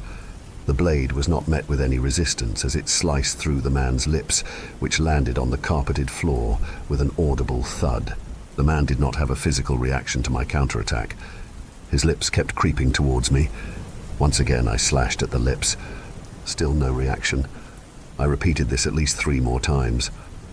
I wanted to kill him. I wanted to take revenge for what he had done to Emma, but fighting back was pointless. I realized that no matter how much I tried to hurt it, I could not kill him. I could not get rid of him. My rage dissipated, and a mixture of fear and sadness crept in, and soon took over my body. I screamed for help. I screamed in fear, in agony. Tears streamed down my face as the man's lips finally reached my face. He wasn't met with any resistance as his lips snuck between mine, pried my jaw open, and finally started to slide down my esophagus. I heard the cops run up the stairs. They started banging on the door, asking if I was okay, only to have been met with muffled screams. Hot wax started to pour down inside of me. The stinging pain of the heat made me want to plunge the machete, which I had dropped onto the ground next to me, into my stomach to create a gaping wound that the wax would hopefully funnel out of. The texture of the man's slippery, oily lips matched with the poison-like flavor of the wax caused me to start gagging. I felt my insides bulging, like at any moment my intestines would have been filled to the point where they would pop. I wanted to vomit, to drain myself of the filth I was filled with, but his lips had plugged my throat, not allowing anything to get out. Hearing my muffled screams, the cops started kicking the door down. The man retracted his lips. The suction aided my attempts at cleansing my insides. I got onto my hands and knees, streams of molten wax pouring out of me, solidifying on the carpet. With another loud thud, the door swung open, slamming into the wall. The man was gone. That's the last thing I remember before I passed out. But according to one of the doctors who was in the ambulance that brought me to the hospital, I was still semi-responsive during the first 10 minutes of the ride to the hospital. Approximately 13. 4 pounds of wax were removed from my body. The doctors said that I was in a critical condition, and some of them did not expect me to make it. One of the officers who was there the day the man attacked me took a report of what had happened to me. Due to the unmistakable evidence of what had happened to both me and Emma, and the fact that this was the 3rd instance of me reporting something like this, the police finally started investigating who this man might have been. Around a month later, I was discharged from the hospital and once again have been staying in the living room of Emma's parents' house. I've been seeing the man again. Candles were not allowed in the hospital I stayed at, which means that he's probably very hungry. He's close to attacking me again. I know it. He wants to finish what he started, and I don't know if I have the power to fight back. I'm not sure if defeating him is even possible. I'm tired. I've been seeing Emma too. Her bloated, reanimated corpse often appears to be standing next to the man. If I let him take me, will I get to join them? I've tried asking, but they don't answer. They just stare. I can't keep living in constant fear, always looking over my shoulder. I miss Emma. Story 8. My best friend wears a face mask. When I was in junior high, a transfer student arrived in the middle of the semester, a kid that was different from everyone else. Right away, he had caught my eye. In fact, he caught everyone's attention because he had a very unique disability. He couldn't speak. I guess you could say he was deaf, though it was clear to me after getting to know him that he could in fact hear. Every word spoken to him was understood with simple nods or gestures, facial expressions contorting into understood language. So I guess he was mute. Yeah, that would describe him best. He was an oddity to most, but to me he was a unicorn, something that sparkled in our dim, monotonous lives, and it wasn't until he revealed who he was did I become terrified of him and his shine. I was in 7th grade, maneuvering my way through the jungle of middle school, avoiding trouble and premature violence. I was an undersized boy for my age, no more than 5'' tall. Puberty had yet to visit me, leaving me left out of the herd. The other students, or the sheep as I called them, that infested my school. They were all the same. Kids that were driven by hormones, constantly talking about boys or girls, their deep voices riding on the coattails of the wind that breezed in and out of our hallways. I was a mere shadow, always walking a few paces behind the others, not wanting to be seen or acknowledged. I saw what others that looked like me went through. They were tortured and abused for simply existing. Once Bryce Ellis and his friends stuck Timmy Easton's face in the shitter for over 10 flushes. I was in a stall over, hiding and waiting for the torment to be over. I slithered my feet up onto the stall, caressing them to my chest, as I sat in a fetal position, horrified of how one human could treat another. Eventually the bullies had gotten bored. Their short attention span-driven minds directed them to another endeavor, leaving Timmy to fester in his tears and possible filth. He sobbed for minutes that felt like hours as I remained silent in the stall over. I placed my hand cautiously on the barrier wall, trying to absorb a bit of his pain. My heart ached for him in that moment, and I wanted to lend him a compassionate hand, if only I had the courage to do so. So yeah, I did my best to stay hidden, unseen to all the dwellers that mindlessly walked in and out of our school on a daily basis. The boys that believed themselves to be men, or the girls that pontificated to anyone that listened. I was lost into an enteral sea of vindictive young adults that searched for any reason to lash out at anyone that stood in their way. So when Tape Boy, as they would eventually call him, came to my little middle school that stood still in the secluded hills of our small town, I was enthralled almost immediately with his existence. He was introduced to my homeroom class.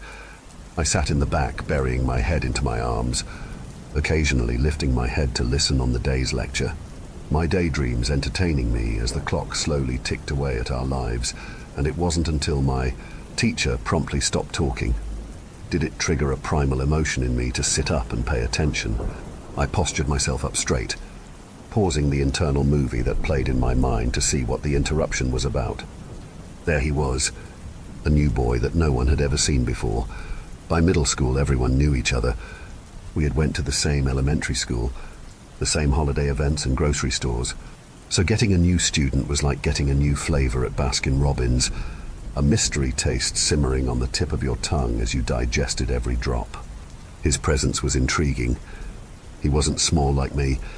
I would say average height for a 12-year-old, about 5'4", slender body with unkempt dark black hair.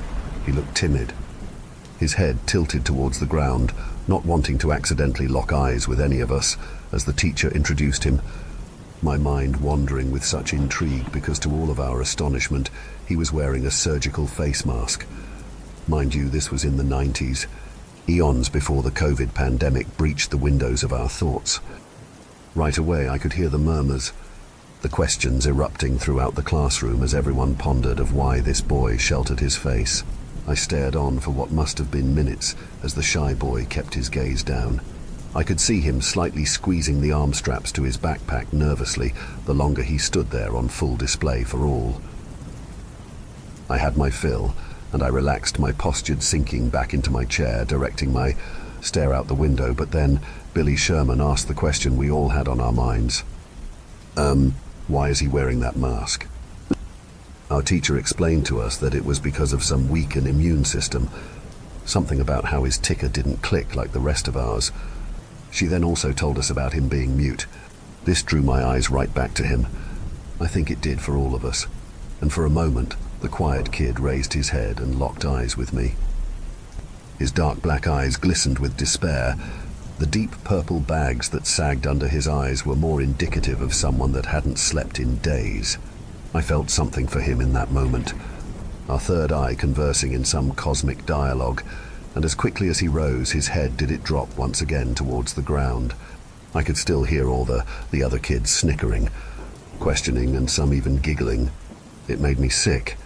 If I was a braver boy, I would have stood on top of my desk and verbally lashed out to all the sheep. Instead, I rose my hand asking something Mrs. Willis never said. What was the timid boy's name? Oh, I'm sorry. How rude of me. This is Gabriel. She sat Gabriel up front next to her desk, wanting him close in case he needed to write or sign something to her. And just like that, everyone went back to their simple lives, including myself. The next few weeks I saw little of Gabriel other than the back of his head during class. Once the bell rang, everyone that my eyes glimpsed at for the day disappeared, or just maybe it was me who dissolved into the ambience of our school. Either way, I saw little of the boy who wore a mask, the one that sheltered his true identity, and my curiosity with the new flavor of the week gradually faded into the abyss of non-existence. Well, that was until the day I saw the mask slip. It was end of the day. I spent most of the time turning corners anytime Bryce Ellis approached, evading the wrath of him and his band of merry men who were the pinnacle of human torture, finding any opportunity to demean those who crossed their path. I remember leaving chemistry class, my mind all too occupied with leaving the hellhole of every kid's dread, and that's when I saw Gabriel walking down the hall towards the cafeteria, his head still tilted down, his gaze tracking every step he took, face mask still tightly fitted around his face. This time I saw someone was following him. It was Tom Ingram, one of Bryce's guys, a kid that tried to be the alpha male of the group numerous times, doing his best to dethrone the reign of Bryce. He was a big boy for his age, probably about 5'9" and easily weighed 200 pounds.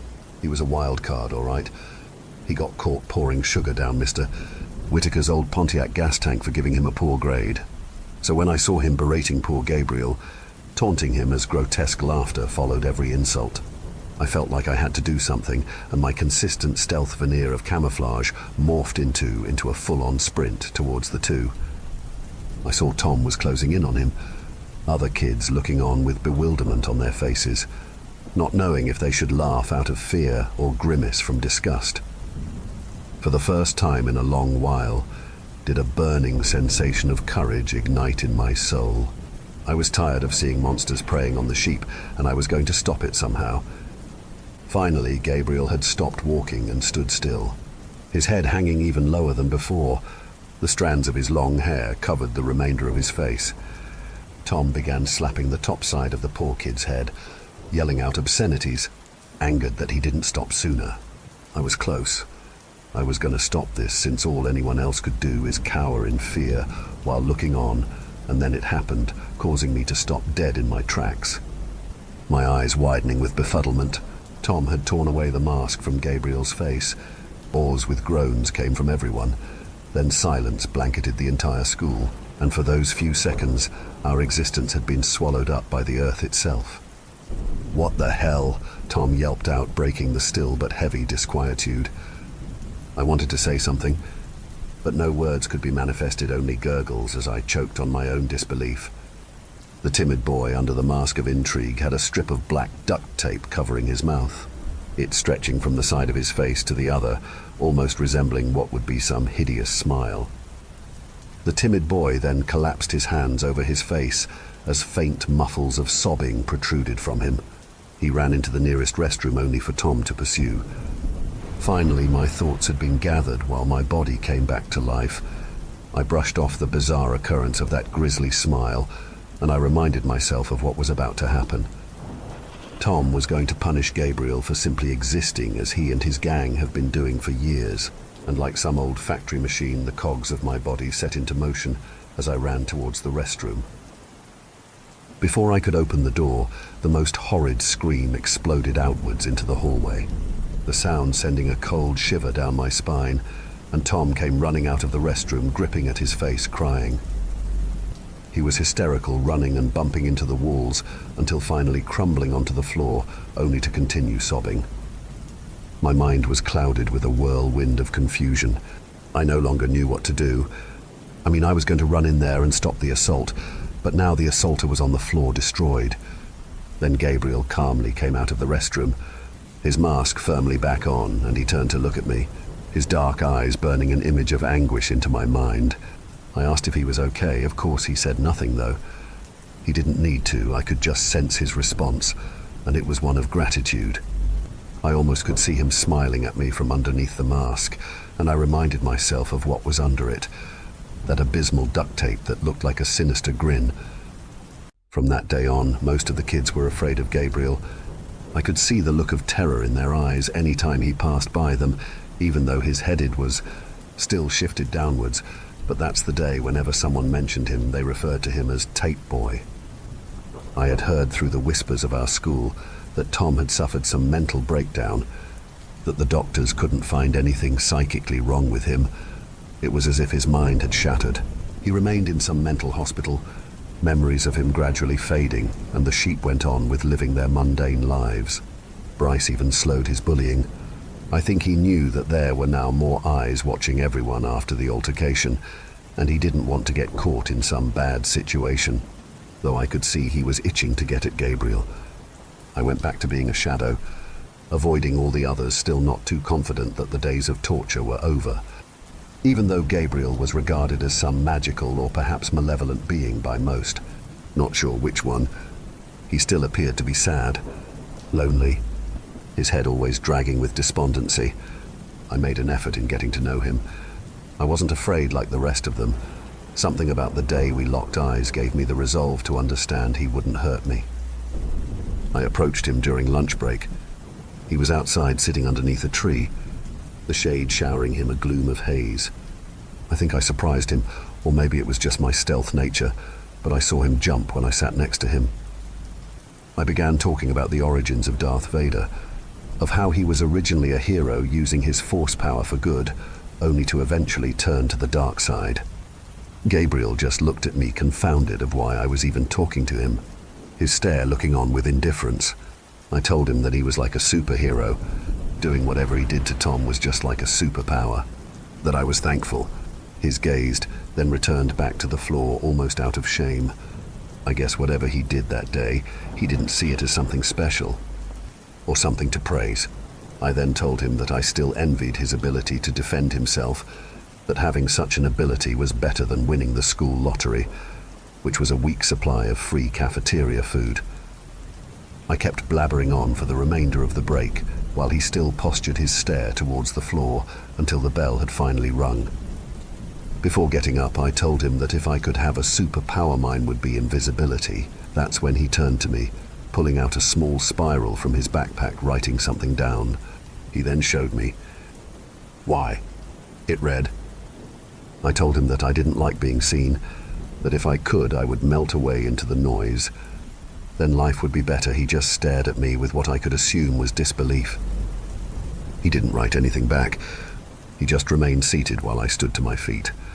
I asked if he was coming back to class, but he ignored me and just stared out into space, presumably lost in his own thoughts. For the next several months, I would catch Gabriel in the hallways, talk to him about the latest edition of whatever comic I was reading, Superman being my favorite, and I would go on and on about how his true superpower wasn't strength but hope. I think he became more comfortable with me, pulling out his spiral notebook to write down his thoughts, his questions and answers. A new gateway of communication had formed between us. Most times I could tell what he was going to write by looking at his eyes. Those dark, haunting eyes. He was a mysterious book slowly being revealed to me, and I was completely beguiled by his friendship. Bryce and his little posse slowly went back to bullying the sheep, though they kept their distance from Gabriel and me. I guess I had a new protector, one that wouldn't be crossed, and something about that protection left me feeling proud. I knew in my heart that the timid kid that now went by Tape Boy wouldn't hurt a fly, that maybe the day of Tom going crazy was all by chance. Perhaps his rage snapped his mind. I tried asking him about that day numerous times, but he never explained what happened. He would redirect the conversation back to superheroes. I would walk home with him on certain days. Well, more like he would walk me home. I never got to see where he lived. He was too reserved to give up that kind of information, but the days we would walk together was always fun. I finally felt like I belonged. The longing emotion of needing acceptance was found by his friendship. One day when I was walking home by myself, I decided to stop in at the gas station to pick up a drink and scour the latest edition of comic books in the small rack of magazines. Before entering the store, I could hear arguing voices engaging in combative dialogue, and it became vividly clear that it was more of a yelling match than conversation. It was coming from the side of the building. Most times I would just ignore it, but one of the voices sounded all too familiar, and I crept slowly to the edge of the building, poking my head out to get a glimpse of the disturbance. It was Bryce. His back was up against the wall, while someone who I presumed was his father berated him with such a vicious snarl on his face. The angry man kept slapping Bryce across the face anytime he tried to say something, and soon tears began drizzling off the face of the mighty bully, only for the man to laugh. I didn't know why the older man was treating Bryce the way he was. Information cut out of my understanding. For all I know, it could have been because of something the bully did at school. I found it to be poetic justice that the boy that caused so much heartache suffered the same amount only at home. It felt like a cliché. The angry kid was angry because of the angry father, a cruel loop of never-ending proportions. Eventually, the man or father walked away, getting back into his car, leaving the bully to brush away the tears from his face. I cautiously retreated my head away, deciding to ditch the store completely when that same broken voice only minutes ago shouted out to me with a hefty dominance. "What the hell do you think you're doing?" Bryce howled out. I didn't bother turning around. I just ran home, dodging into alleyways, trying my best to not be seen. It didn't appear as if he was following, but seeing him in such a vulnerable state was bemusing. We were a small town. How could I not know who the man was? We all knew each other since we were small, and then it hit me. Bryce's dad had left when he was little. This man must have been his stepdad or perhaps Mom's boyfriend. It didn't matter. I was going to mind my own business. I was going to slither back into the shadows, but my attempts would only fall on defeated shoulders. I didn't want to tell anyone of what I saw. I hoped that keeping my mouth shut would have been enough for the bully to leave me be. Unfortunately, there is no reasoning when it comes to human beings. We base our actions on emotions, our anger, and Bryce confronted me the next morning in front of Gabriel. "Hey, Fairy, did you enjoy the show?" The angry kid spouted out at me. I tried explaining to him that I wasn't trying to intrude, that the arguing concerned me, that I didn't like seeing him being mistreated, and then he punched me right in the gut. I fell to the floor, gripping at my stomach, the pain slicing through every fiber of my body. I tried catching my breath, but inhaling was too painful, and I sheltered my face, expecting another punch, but the bully walked off, leaving me to sweat. Gabriel kneeled down to me, taking out his spiral notebook, writing the obvious question. I gestured to him to give me a moment, and I honestly felt like crying. I had spent years doing my best to blend into the background. The invisibility power I was so desperate to have amongst the sheep was now gone. I was on Bryce's radar. For the remainder of the school year, I tried avoiding the bullies, the monsters that preyed on the sheep, but their leader would actively search for me. He was no longer intimidated by Gabriel. His once menacing allure had dwindled, and now we both were sitting ducks. Luckily, there was only a few weeks left until summer break, and I only had hoped that the time off would be enough for the monster of monsters to cool off. Entering summer was a relief much needed for my sanity. I took a few thrashings, but it was over. Me and Gabriel had big plans on spending time together. He wasn't an outdoor kind of kid. He usually would just come over my place and we would read my comic books. He quickly grew enchanted with the idea of superheroes, their powers restoring balance to the nature of our world. I enjoyed every minute of it. My parents, on the other hand, looked less jovial to our friendship. They didn't like the mask. It worried them. They thought that whatever illness he had could be passed on to me, but they didn't do anything to stop us from seeing each other. They only silently protested. So after a while, we decided to meet somewhere outdoors, away from my parents' judgmental stares. There was a creek close to my house, the trees giving us enough shade to stay cool on those long summer days. The small stream that flowed through the trenches of the creek enriched our view as we would find the perfect rock to perch on while reading our comics. We didn't see much of any of the other classmates that summer.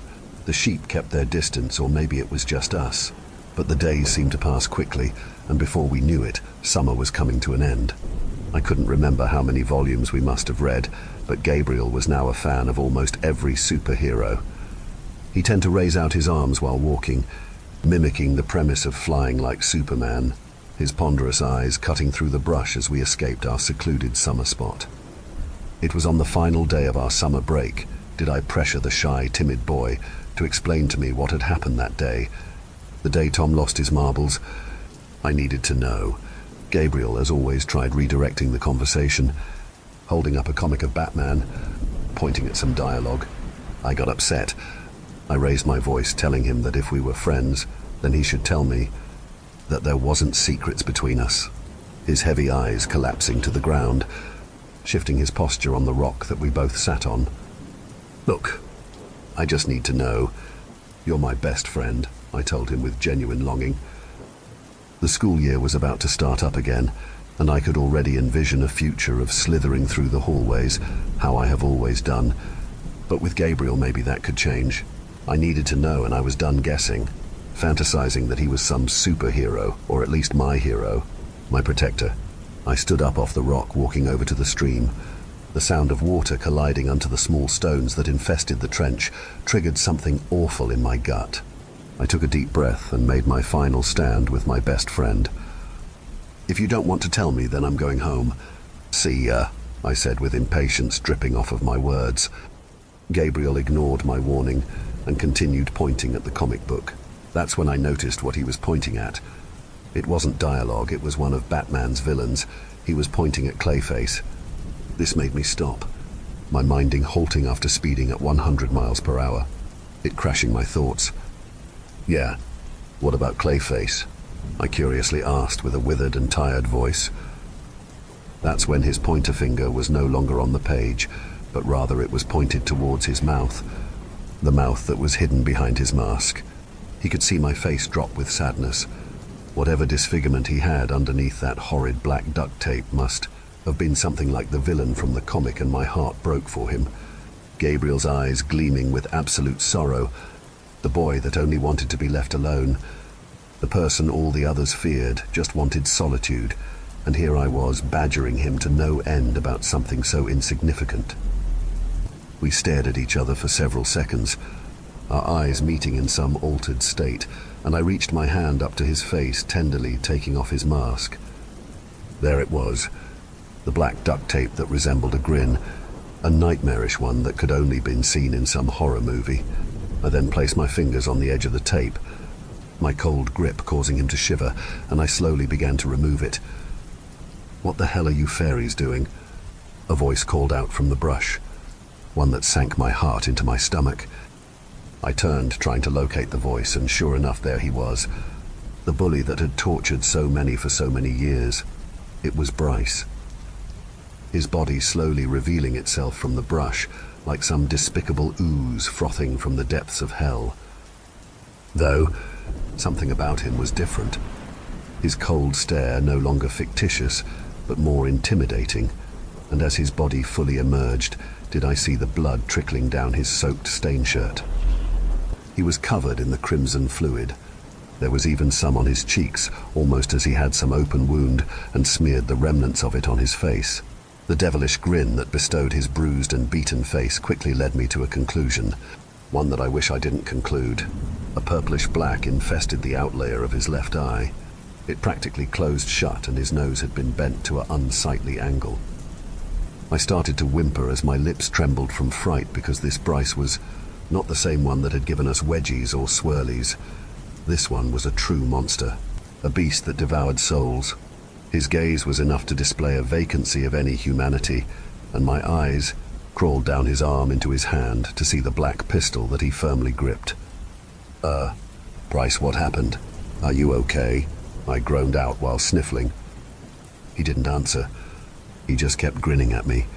The ghastly smile that stretched ear from ear plagued my vision, and I knew that he had done it, that he had hurt someone badly.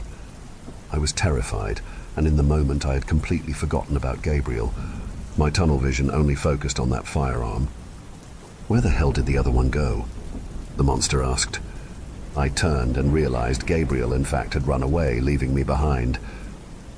I wanted to run. I wanted to flee while screaming, but horror kept me in place, and I felt like some deer trapped in headlights, contemplating my entire life in mere seconds. Everyone always messes with me, Bryce yelled out with such ferociousness.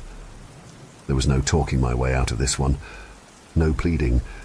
I knew in that moment he was going to kill me, his rage overflowing to the point of lunacy. He quickly pounced, dropping me to the floor, screaming with madness, and he repeatedly hit me over the head with the butt of the gun, causing me to see stars.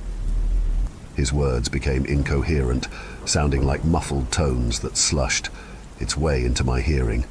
I shook my head, trying to collect myself. Just maybe I could figure a way out of this, but as soon as my vision corrected itself, Bryce would strike me another time, causing it to blur once again. I fell into a darkness, my world collapsing into an eternal void of loneliness as my body began to float effortlessly. But as soon as I thought this was my final moments, flashes of Gabriel flooded into my mind, awakening me out of whatever slumber I found myself in. That's when I realized Bryce was no longer hitting me. Instead, he was talking to someone, and as I grabbed at my head, trying to steady my balance, I saw it was Gabriel, standing still, head as always tilted downwards. Bryce confronted him, pointing his 9mm directly at his head, yelling, screaming at the top of his lungs. But my best friend remained unmoved, just quiet, and then he slowly removed his mask. This caused Bryce to pause, his tone weaken, and I think for the first time he digested if he should proceed doing what he was doing. "What are you doing, freak?" the bully yelped out. Gabriel remained quiet, eyes still directed towards the floor, his breathing escalating. I could see his chest pump more vigorously with each passing second. With the mask off me, and Bryce could see the bewildering black duct tape strapped to his face. Gabriel's face began to tremble violently, as if he was trying to yell through the bondage. He then finally began to peel of the thick layer of black duct tape, and it came off with a wicked screech, as I could see my friend's eyes squint with pain. Bryce was no longer pointing the gun at Gabriel. No longer was he even saying a word, his arm lowered to his side, and both him and I stared on with amazement. What was under the tape was layers of skin, twisting and binding to each other like some thriving organism living its own life on Gabriel's face. I couldn't move. I couldn't say anything. I was in shock, and my head still throbbed from pain. Then Gabriel's mouth, if you want to call it that, began to stretch open. He tilted his head backwards, while the mountain of dead flesh started to drip down his face, allowing some endless void to open up inside of him. I could hear the cracking of bones breaking, his jaw shifting to accommodate the massive hole that was now his mouth, and then horrid, dwindling fingers began to protrude from the darkness. My mouth gaped open with trepidation, and if I had the ability to adjust my head, I would think Bryce had the same facial expression. Then a grotesque head forced its way out of my friend's mouth, revealing a face that could only exist in the realms of the dead. This new creature having two large almond-shaped eyes that looked very similar to the ones that were attached to my friend. This thing then stared at Bryce. That's all it did. No words were spoken. No violence was created. It just stared at him, and soon the bully grasped at his face and began to yell. He ran frantically in different directions, his gun firing out into the tree line. I jumped for cover, falling to the floor, sheltering my head with my arms. Bryce's terrified screams caused my stomach to turn, and soon those dire cries stopped along with the gunshots. I must have stayed on the floor for what felt like hours, too scared to rise to my feet, and through my peripheral did I see the sun begin to set, plunging the small creek into darkness. I eventually mustered up enough courage to get up, and I looked around. Bryce was mere feet away from me. He lay still on the floor, blood spewing out of his head. It appeared as if he'd shot himself. I walked over to his body, befuddled of what to do. I then remembered Gabriel. I turned to look for him, but he was gone. It was only me and Bryce's dead corpse. I ran home telling my parents about everything, of the encounter I experienced. At first it seemed as if they didn't believe me, but they still phoned for the police. I led them to the creek to the bully's dead body. I initially thought perhaps they would blame me, connect me to his death, but the police believed me. Well, they believed me about Bryce, but not about Gabriel. They told me that Bryce had killed his stepfather. Apparently they had gotten into some altercation, and afterwards he went into his mother's bedroom and shot her to death. They told me that the once bully was a disturbed individual, suffering abuse for many years, that I was lucky to escape from his wrath. I told them that they needed to find my friend. I wanted to know if he was okay, but all the officers could do was pat my back with sympathy, trying to relax me. It has almost been 30 years since the event. I still have nightmares of what had happened. I see the dead stare Bryce had while pointing his pistol at me. I see him repeatedly hitting me over the head again and again. Though, what still haunts me more is Gabriel's mouth contorting into that horrid shape, revealing the creature that lived inside of him. He was never found. I'm pretty sure he moved on to another city, another place where bullies like Bryce tormented their schools, and I could only imagine Gabriel was there to balance the wrongs of the world. I'm scared of my best friend, but I know at the same time he is my protector, my superhero. He is out there doing good. I can feel it, and I hope he can sense my love for him. Maybe we will never meet again. Perhaps it's not written in the stars for us to reunite, but one thing is for sure. I get comic books mailed to me randomly every month.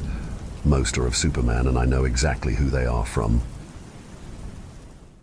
Story 9. Sundown. A flicker of light started to drain away the darkness I was so used to. The darkness where I felt most comfortable and at peace. The flicker slowly enveloped the entire pitch-black room within minutes.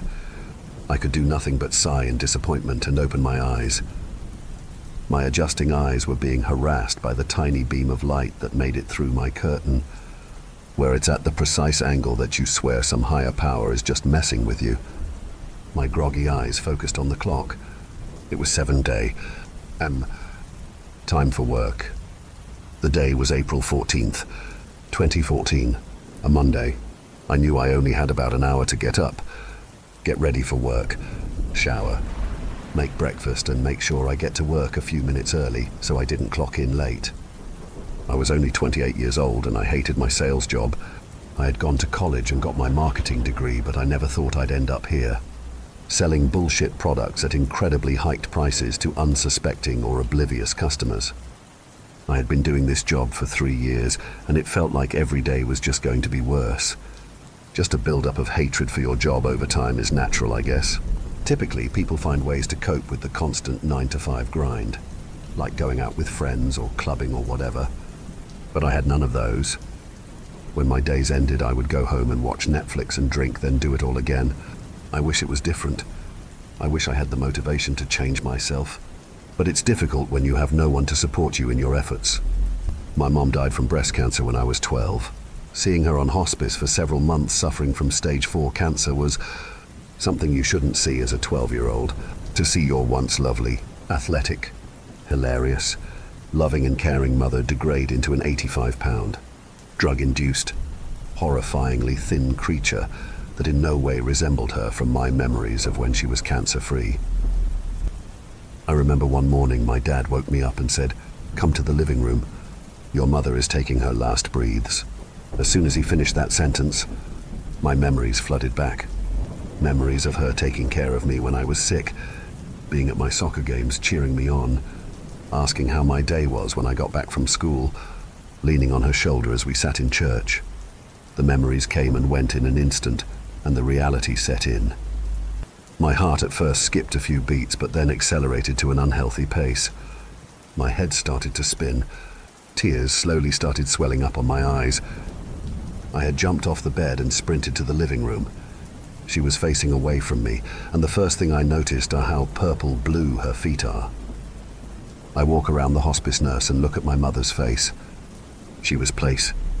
Her breathing was almost non-existent for almost 2 minutes, but still there. Until it wasn't. She was gone. I was lost. My dad was bawling. I was crying too, but at 12 years old, I didn't know how hard the reality would hit as time goes on. In my lost state, I turned on the TV show Monk on the laptop. It was a show my mom and I used to watch, and I figured watching it would make me feel like I'm with her again. Time went on, and I realized how losing a mother truly impacts your younger years. But time still moved on yet. I got in my car and left for work. The drive to the office was only about half an hour. I put my sunglasses on as I'm traveling east for almost the entire drive, something I was used to by this point. The drive to work was uneventful, other than the usual jackass that cuts you off or is speeding down the road. I made it to work and stepped out of my car. For some reason, grabbed my backpack and shut the door. For some reason, the thought of my mother came across my mind. I sighed, looked down at the ground and stared at the concrete for the few seconds, while only thinking of how I missed her. Then the thought vanished and I got on with my life. The day was incredibly boring. Only sold a couple of products. I dealt with people in the east coast of the US, and customers there are always so nasty and rude with their comments. It's impossible to build rapport with them. I'm jealous of the employees that have West Coast as their territory. The day ended with my last call, but no sales for the day. Hopped in my car and drove back home. Now I've already told you what I do when I get home. Just drink and watch Netflix. And that's exactly what I did. I can't remember the name of the show, probably because I was already tipsy, but it had to do with strange phenomenons. I don't even remember passing out, but I do remember being there in that dark room again. It was so comfortable and cozy. I sat in the corner of the room with eyes wide closed. No people, nothing to disturb me, just nothingness of warmth. For hours this went on until I heard a woman's voice saying, "I'm glad you're here." Suddenly realizing that I had overslept, my body jolted awake, completely forgetting about that eerie voice. Drinking on a Monday night is not a good idea. Blurry and in a haze, trying to concentrate my focus, I made out the clock saying 7 a.m. April 15th, 2014. I thought how odd that was. I've been doing the same job with the same schedule for 3 years now, and I know when I oversleep. Yet knowing this brought a mental smile to my mind, as my supervisor won't get on my ass for showing up late. Again. I got up lazily and stretched and got on with my morning routine. Finally got dressed and hopped in my car to leave for work. I was only about 5 minutes in when I realized something was off. Why was I wearing sunglasses? The sun was behind me, not in front. I took my glasses off and read my car dashboard compass. East. I have taken this drive for 3 years now, every Monday through Friday, and I had always worn sunglasses for the drive to the office. I looked behind me and saw the sun rising from the west. I was still calm, but subconsciously I could tell my panic and anxiety were building with what I was experiencing. I decided to pull over at a gas station, took my phone out and opened my GPS. I was still facing east. I quietly stated, "What the fuck?" I looked up and asked the person next to me pumping gas, "Look, the sun. It's rising from the west," with an ecstatic and speedy tone. He looked at me with a smile on his face and said, "Yeah? Don't you know it's always rose from the west?" The reality of this was starting to set on, anxiety building. I got back in my car and just sat there, running my hands through my hair, pulling and stretching my face, wondering what the hell was happening. My eyes were staring wide at the brake and gas pedal, trying to find some kind of logical explanation for this, while still running my hands over my face and hair. I decided to take my phone out again and click on trending news, hoping to see something explaining or even acknowledging this phenomenon. Nothing. I opened Google search and looked up sun rising in west. The first thing that popped up said Earth is rotating about its own axis from east to west. This wasn't right. I figured I would try to get to work and maybe one of my co-workers would have some answer. My entire body was shaking for the entire drive, but I made it. I got out of the car and the strangest thing came across my mind. A memory. A very unique memory of back when I was 12, in the backyard playing capture the flag with my neighbor that lived behind me. A time which I could go back when. The memory came and vanished in an instant, but left the overwhelming feeling of nostalgia and sadness. I walked into the office and started asking around about the sun. Again, none of them knew what I was talking about, but before they answered my question, they would say, "Oh, hey, it's nice to have you here," or "We're glad to have you here," all with a smile on their faces. Not super weird, as my co-workers are typically super energetic, happy people. But it did become weird when my East Coast clients started answering their phones saying, "Hey, you're always welcome here." I couldn't see their faces, but I could tell by their tone and attitude that they were smiling. This was not normal. I rushed to the bathroom, opened a stall and sat on the toilet. I started having a panic attack. Nothing was right. The people, the sun, the specific memories. I started to run my hands over my face, stretching and contorting it, trying to calm myself down with feeling my heart bursting out of my chest. I started to whimper. I didn't want anyone outside of the stalls to hear me. None of my co-workers were right. The guy at the gas station wasn't right. Nothing. Years swelled up in my eyes, and a brief memory of my mom came back. It was me. Coming home from school, I walked inside and could smell the pizza she was making. I see in her and asks me, "Hey, how was your day?" This memory helped calm me down from the wreck I was turning into. I took several deep breaths, tried my very best to compose myself, and stepped out of the stall. I ended up taking some paper towels and wiped away the tears that were caught in my eyes. I decided that I will just try to finish this day because tomorrow everything would be back to normal. I have to reassure myself that I just knew it would be. It had to be. I sat down back at my desk and my phone rang, picked it up and a voice came through. The voice of my mother asking, "I am so glad you are here, Luke." I was frozen. Shocking, tingly sensations ran through my entire body.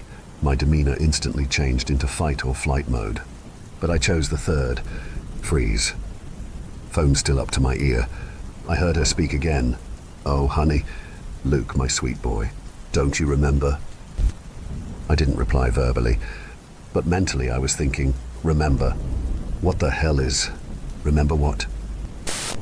Then she spoke one last time. "Last night, you saw the sun." Then the memory of the night before races back into my mind. I was on my drive home from work, watching the beautiful sunset over the horizon, with all its beautiful mixtures of orange, red, purple. I was so just staring at it, in a trance, thinking of how I wanted to go back and just be a kid again, play with my backdoor neighbor, come home to my mom. Why couldn't I just go back? I suddenly hear a blaring car horn and then blackness. I believe I died on April 15th, 2014, and I don't mind it. I like being in this black, empty room just sitting in the corner, with nothing but warm emptiness to fill my cold shell. I like feeling the embraces of its comfort over the tiring lifestyle I was living. My only dream was that I could dream forever, and now it's finally been achieved. I miss my mother, and I know she misses me. The memories I have of her will keep me warm in this blackened wasteland forever. Shriveled. Blake was listening to his sister through his headphones while she ripped into him about his hopeless addiction to pornography. He rolled his eyes as she went on and on about his sexist attitudes and his distorted views on women and sex. If his sister had only known that he was scrolling through explicitly drawn versions of Marge Simpson and Lois Griffin in various poses with various props. She would have hung up the phone and given up. As far as Blake was concerned, there were no distortions in his mind about women. He had lived through so many interactions and had seen so many videos of women being terrible people that it only reinforced his bias. Porn didn't judge Blake. Porn didn't make Blake do things that he didn't want to do. He spent time with women the way he wanted to. If he wanted a woman to act a certain way, he could find a video where she did just that. The way he saw it, women wanted a lot, and if they didn't get what they wanted, they made everyone's life hell until they did. Conversely, if a man wanted something, it was tough luck. He watched his mother treat his father like that until the day he died, overworked and unhappy. Less than a year after his mother put his father in the ground, she was with someone else that she was all too happy to control. Porn gave Blake the control, and he liked it. Blake, I love you, but you're going to waste your whole life in front of a screen holding your dick. Don't you have another kid that you should be working on squirting out? She hung up. Blake was caught watching videos at work again, but this time he had a plan. He knew eventually that he would be caught, but after losing 3 jobs for the very same reason, he hatched a simple way of ensuring that he wouldn't lose out on any money and be able to stick it to the boss and company he hated for no other reason than employing him. Blake was called into his manager's office, but before anything could be said, Blake blurted out that he needed to take mental leave. He sobbed in front of his manager while he said that the job was giving him thoughts of hopelessness and self-harm, but he was smiling on the inside. He was talking just loud enough for a few people outside of the office to hear him. His manager's face was red. Cornered you, bitch, Blake thought to himself. Good luck firing someone who's crying out for mental help. Blake figured that he'd be able to stretch this out for at least a month. A month of paid time off doing what he loved. It's my phone, he muttered to himself as he rode the elevator down to his newfound freedom. If people have a problem with the things I'm looking at, perhaps they shouldn't be looking over my shoulder and mind their own fucking business. He didn't mind the other people in the elevator or their awkward expressions. They didn't matter to him. No one really did. Still on a high from manipulating his boss into a corner, Blake decided to do something new on the bus ride to his apartment building. He clicked on a video. He wasn't exactly watching the video. Rather, he was watching people's reactions out of the corners of his eyes. He kept the volume low, but up just enough so the moaning could be heard. At first, people around him were wondering if they were actually hearing what they thought they were hearing. He was trying not to laugh at their reactions. People began to move to other seats, and soon enough, everyone was giving him disgusted looks. "Fuck 'em," he whispered. He noticed one man sitting in the back of the bus who was giving him quite a different look than everyone else. The man was well dressed, perfect hair, perfect teeth. He was smiling at Blake. Blake, a self-admitted and overly enthusiastic homophobe, turned off the video. He began to worry that he had attracted the wrong kind of attention. Blake was all too eager to get out of the bus and hurry towards the doors to his building. He heard a voice behind him that caused him to catch a breath and lose his forward progress. He turned around. It was the beautiful man from the back of the bus. "Excuse me, I'd like to have a word." Blake found his voice hypnotic, and his stride was elegant, almost like he was floating just above the cracked and cruddy sidewalk. I couldn't help but notice what you were doing on the bus, young man. I think I have something you might be interested in." Blake was lost in that voice. He had never been attracted to another man, but he was feeling things inside himself that he'd never felt before, and he hated himself for it. After a long, awkward silence, Blake finally found his voice. "Look, buddy, take your pixie dust and bother someone else. You're not my type." "Oh, you're definitely my type." The beautiful man laughed and handed him a plain white business card with nothing but a web address on it. "In so many different ways, you're exactly my type." "What is this?" "It's my business. Kid, you want videos you can't tear yourself away from? Trust me, it's the newest thing. He winked at Blake and walked away. Blake was staring at his screen while he was riding in the elevator. There was a paywall, $1 for the first month, then $100 a month after that. No screenshots or thumbnails, just a form for a credit card. As the doors opened to his floor, he put his phone in his pocket and decided against any further investigation. He was sure that it was a scam of some kind. Until 10 o'clock that night, Blake engaged in his normal activities with one new addition he had begun almost 2 weeks prior.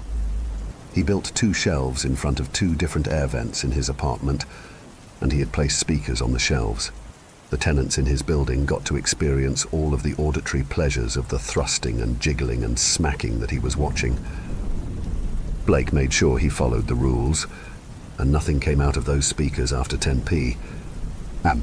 But it was fair game until that time. He would laugh to himself thinking about the tenants having to listen. He wasn't sure how far the sound traveled through the vents, but he figured that most people on his floor were getting a good chunk of it. That night, though, his usual joyful time in front of his phone, his 70-inch television, and his newly discovered fondness for Sirav was marred by the thought of something unique and dangerous out there that he hadn't seen. After several attempts at a satisfactory denouement in his masturbatory madness, Blake finally gave up, raised the white flag on its limp post, and went to bed. Blake kept hearing the man's siren-like voice in his head while he tried to sleep. After almost 2 hours of tossing and turning, he sat up and snatched his phone from the charger and typed his credit card information into the mysterious site. He just had to know. The site opened up and he was instantly intrigued. There were no thumbnails on any of the videos, but the descriptions on each of them were so graphic, profane, and dehumanizing that it would do us all a great service if they were not repeated here. Blake's favorite appendage, however, jumped to a zealous attention at the graphic depictions that the perverse descriptions painted within his brain. Blake stripped off his briefs and sat down on the edge of his bed. His left hand gripped the phone while his right hand eagerly gripped something else. He clicked on the first video and it began to load. Blake waited, and waited, and waited. The video wasn't loading, so Blake decided to try another one, only to find that his left thumb wouldn't move. He realized that his entire body was stiff. Nothing would move with the exception of his eyes. He couldn't even speak. All he could do was stare at the glowing screen in the darkness of his apartment. After a moment, his mind started to race while his body remained ridiculously rigid. 3 hours had passed. Blake had been able to see every minute tick by. He had watched his battery meter slowly run down to 80%. He had thought that his screen would eventually turn off, but it never did. It was still trying to load the video. Something was tickling his nose and his face itched. His back had begun to ache and he felt some tiny pinpricks along his still turgid tool. He wanted to cry, but nothing would come. In fact, his eyes had begun to dry because he had not been able to blink. Blake watched another hour go by before his body finally succumbed to exhaustion and fell into a deep sleep, in spite of the fact that he could not close his eyes. He awoke 6 hours later, and his vision was partially obscured. Still holding his phone and his phallus, Blake tried to scream. The sun was now coming through the window of his apartment. He could see his reflection in the mirror that was on the opposite wall. His hair was long, and it was white. A spotty and wiry beard had exploded out of his face, and it hung down to just above his enlarged and sagging nipples set in a sagging and flabby chest. His breaths were shorty and ragged. Phlegm was gurgling with each inspiration. His arms and legs were covered in large liver spots, and all of his skin was a purple paper thin. He was old. The shock of seeing his hunched and rigid reflection had staved off the feeling of pain from his nether regions for only a moment. His fingernails were growing on his hands. Some of the yellow things were curling around his phone, while the others were curling and jabbing into what now looked like a deflated balloon stretched too thin, that was desperately trying to retreat into his abdomen against his rigid grip. The battery on his phone was blinking. It was about to die. He wondered what happened when the battery ran out, but somewhere in the back of his mind, he knew exactly what would happen when that loading screen finally went dark. His sister's words were all he could think about as the screen and the world went dark. After several nights of peace, Blake's neighbors noticed an awful smell emanating from the air vents. After several complaints, the building's super opened Blake's apartment and found the withered, still rigid frame of a dead old man sitting upright on the edge of the bed. After taking several photos that he would post later on social media and stealthily absconding with almost a full bottle of Syrah, the super called the authorities. Thank you for venturing into the darkness with us. If you dare to explore further, be sure to subscribe to our channel for more spine-tingling tales of horror and the supernatural. Remember, the shadows hold endless mysteries, waiting to be unveiled. Stay tuned for more bone-chilling stories as we continue to traverse the eerie depths of the unknown together. Until next time, may your dreams be free from the haunting echoes of our tales. Or perhaps not.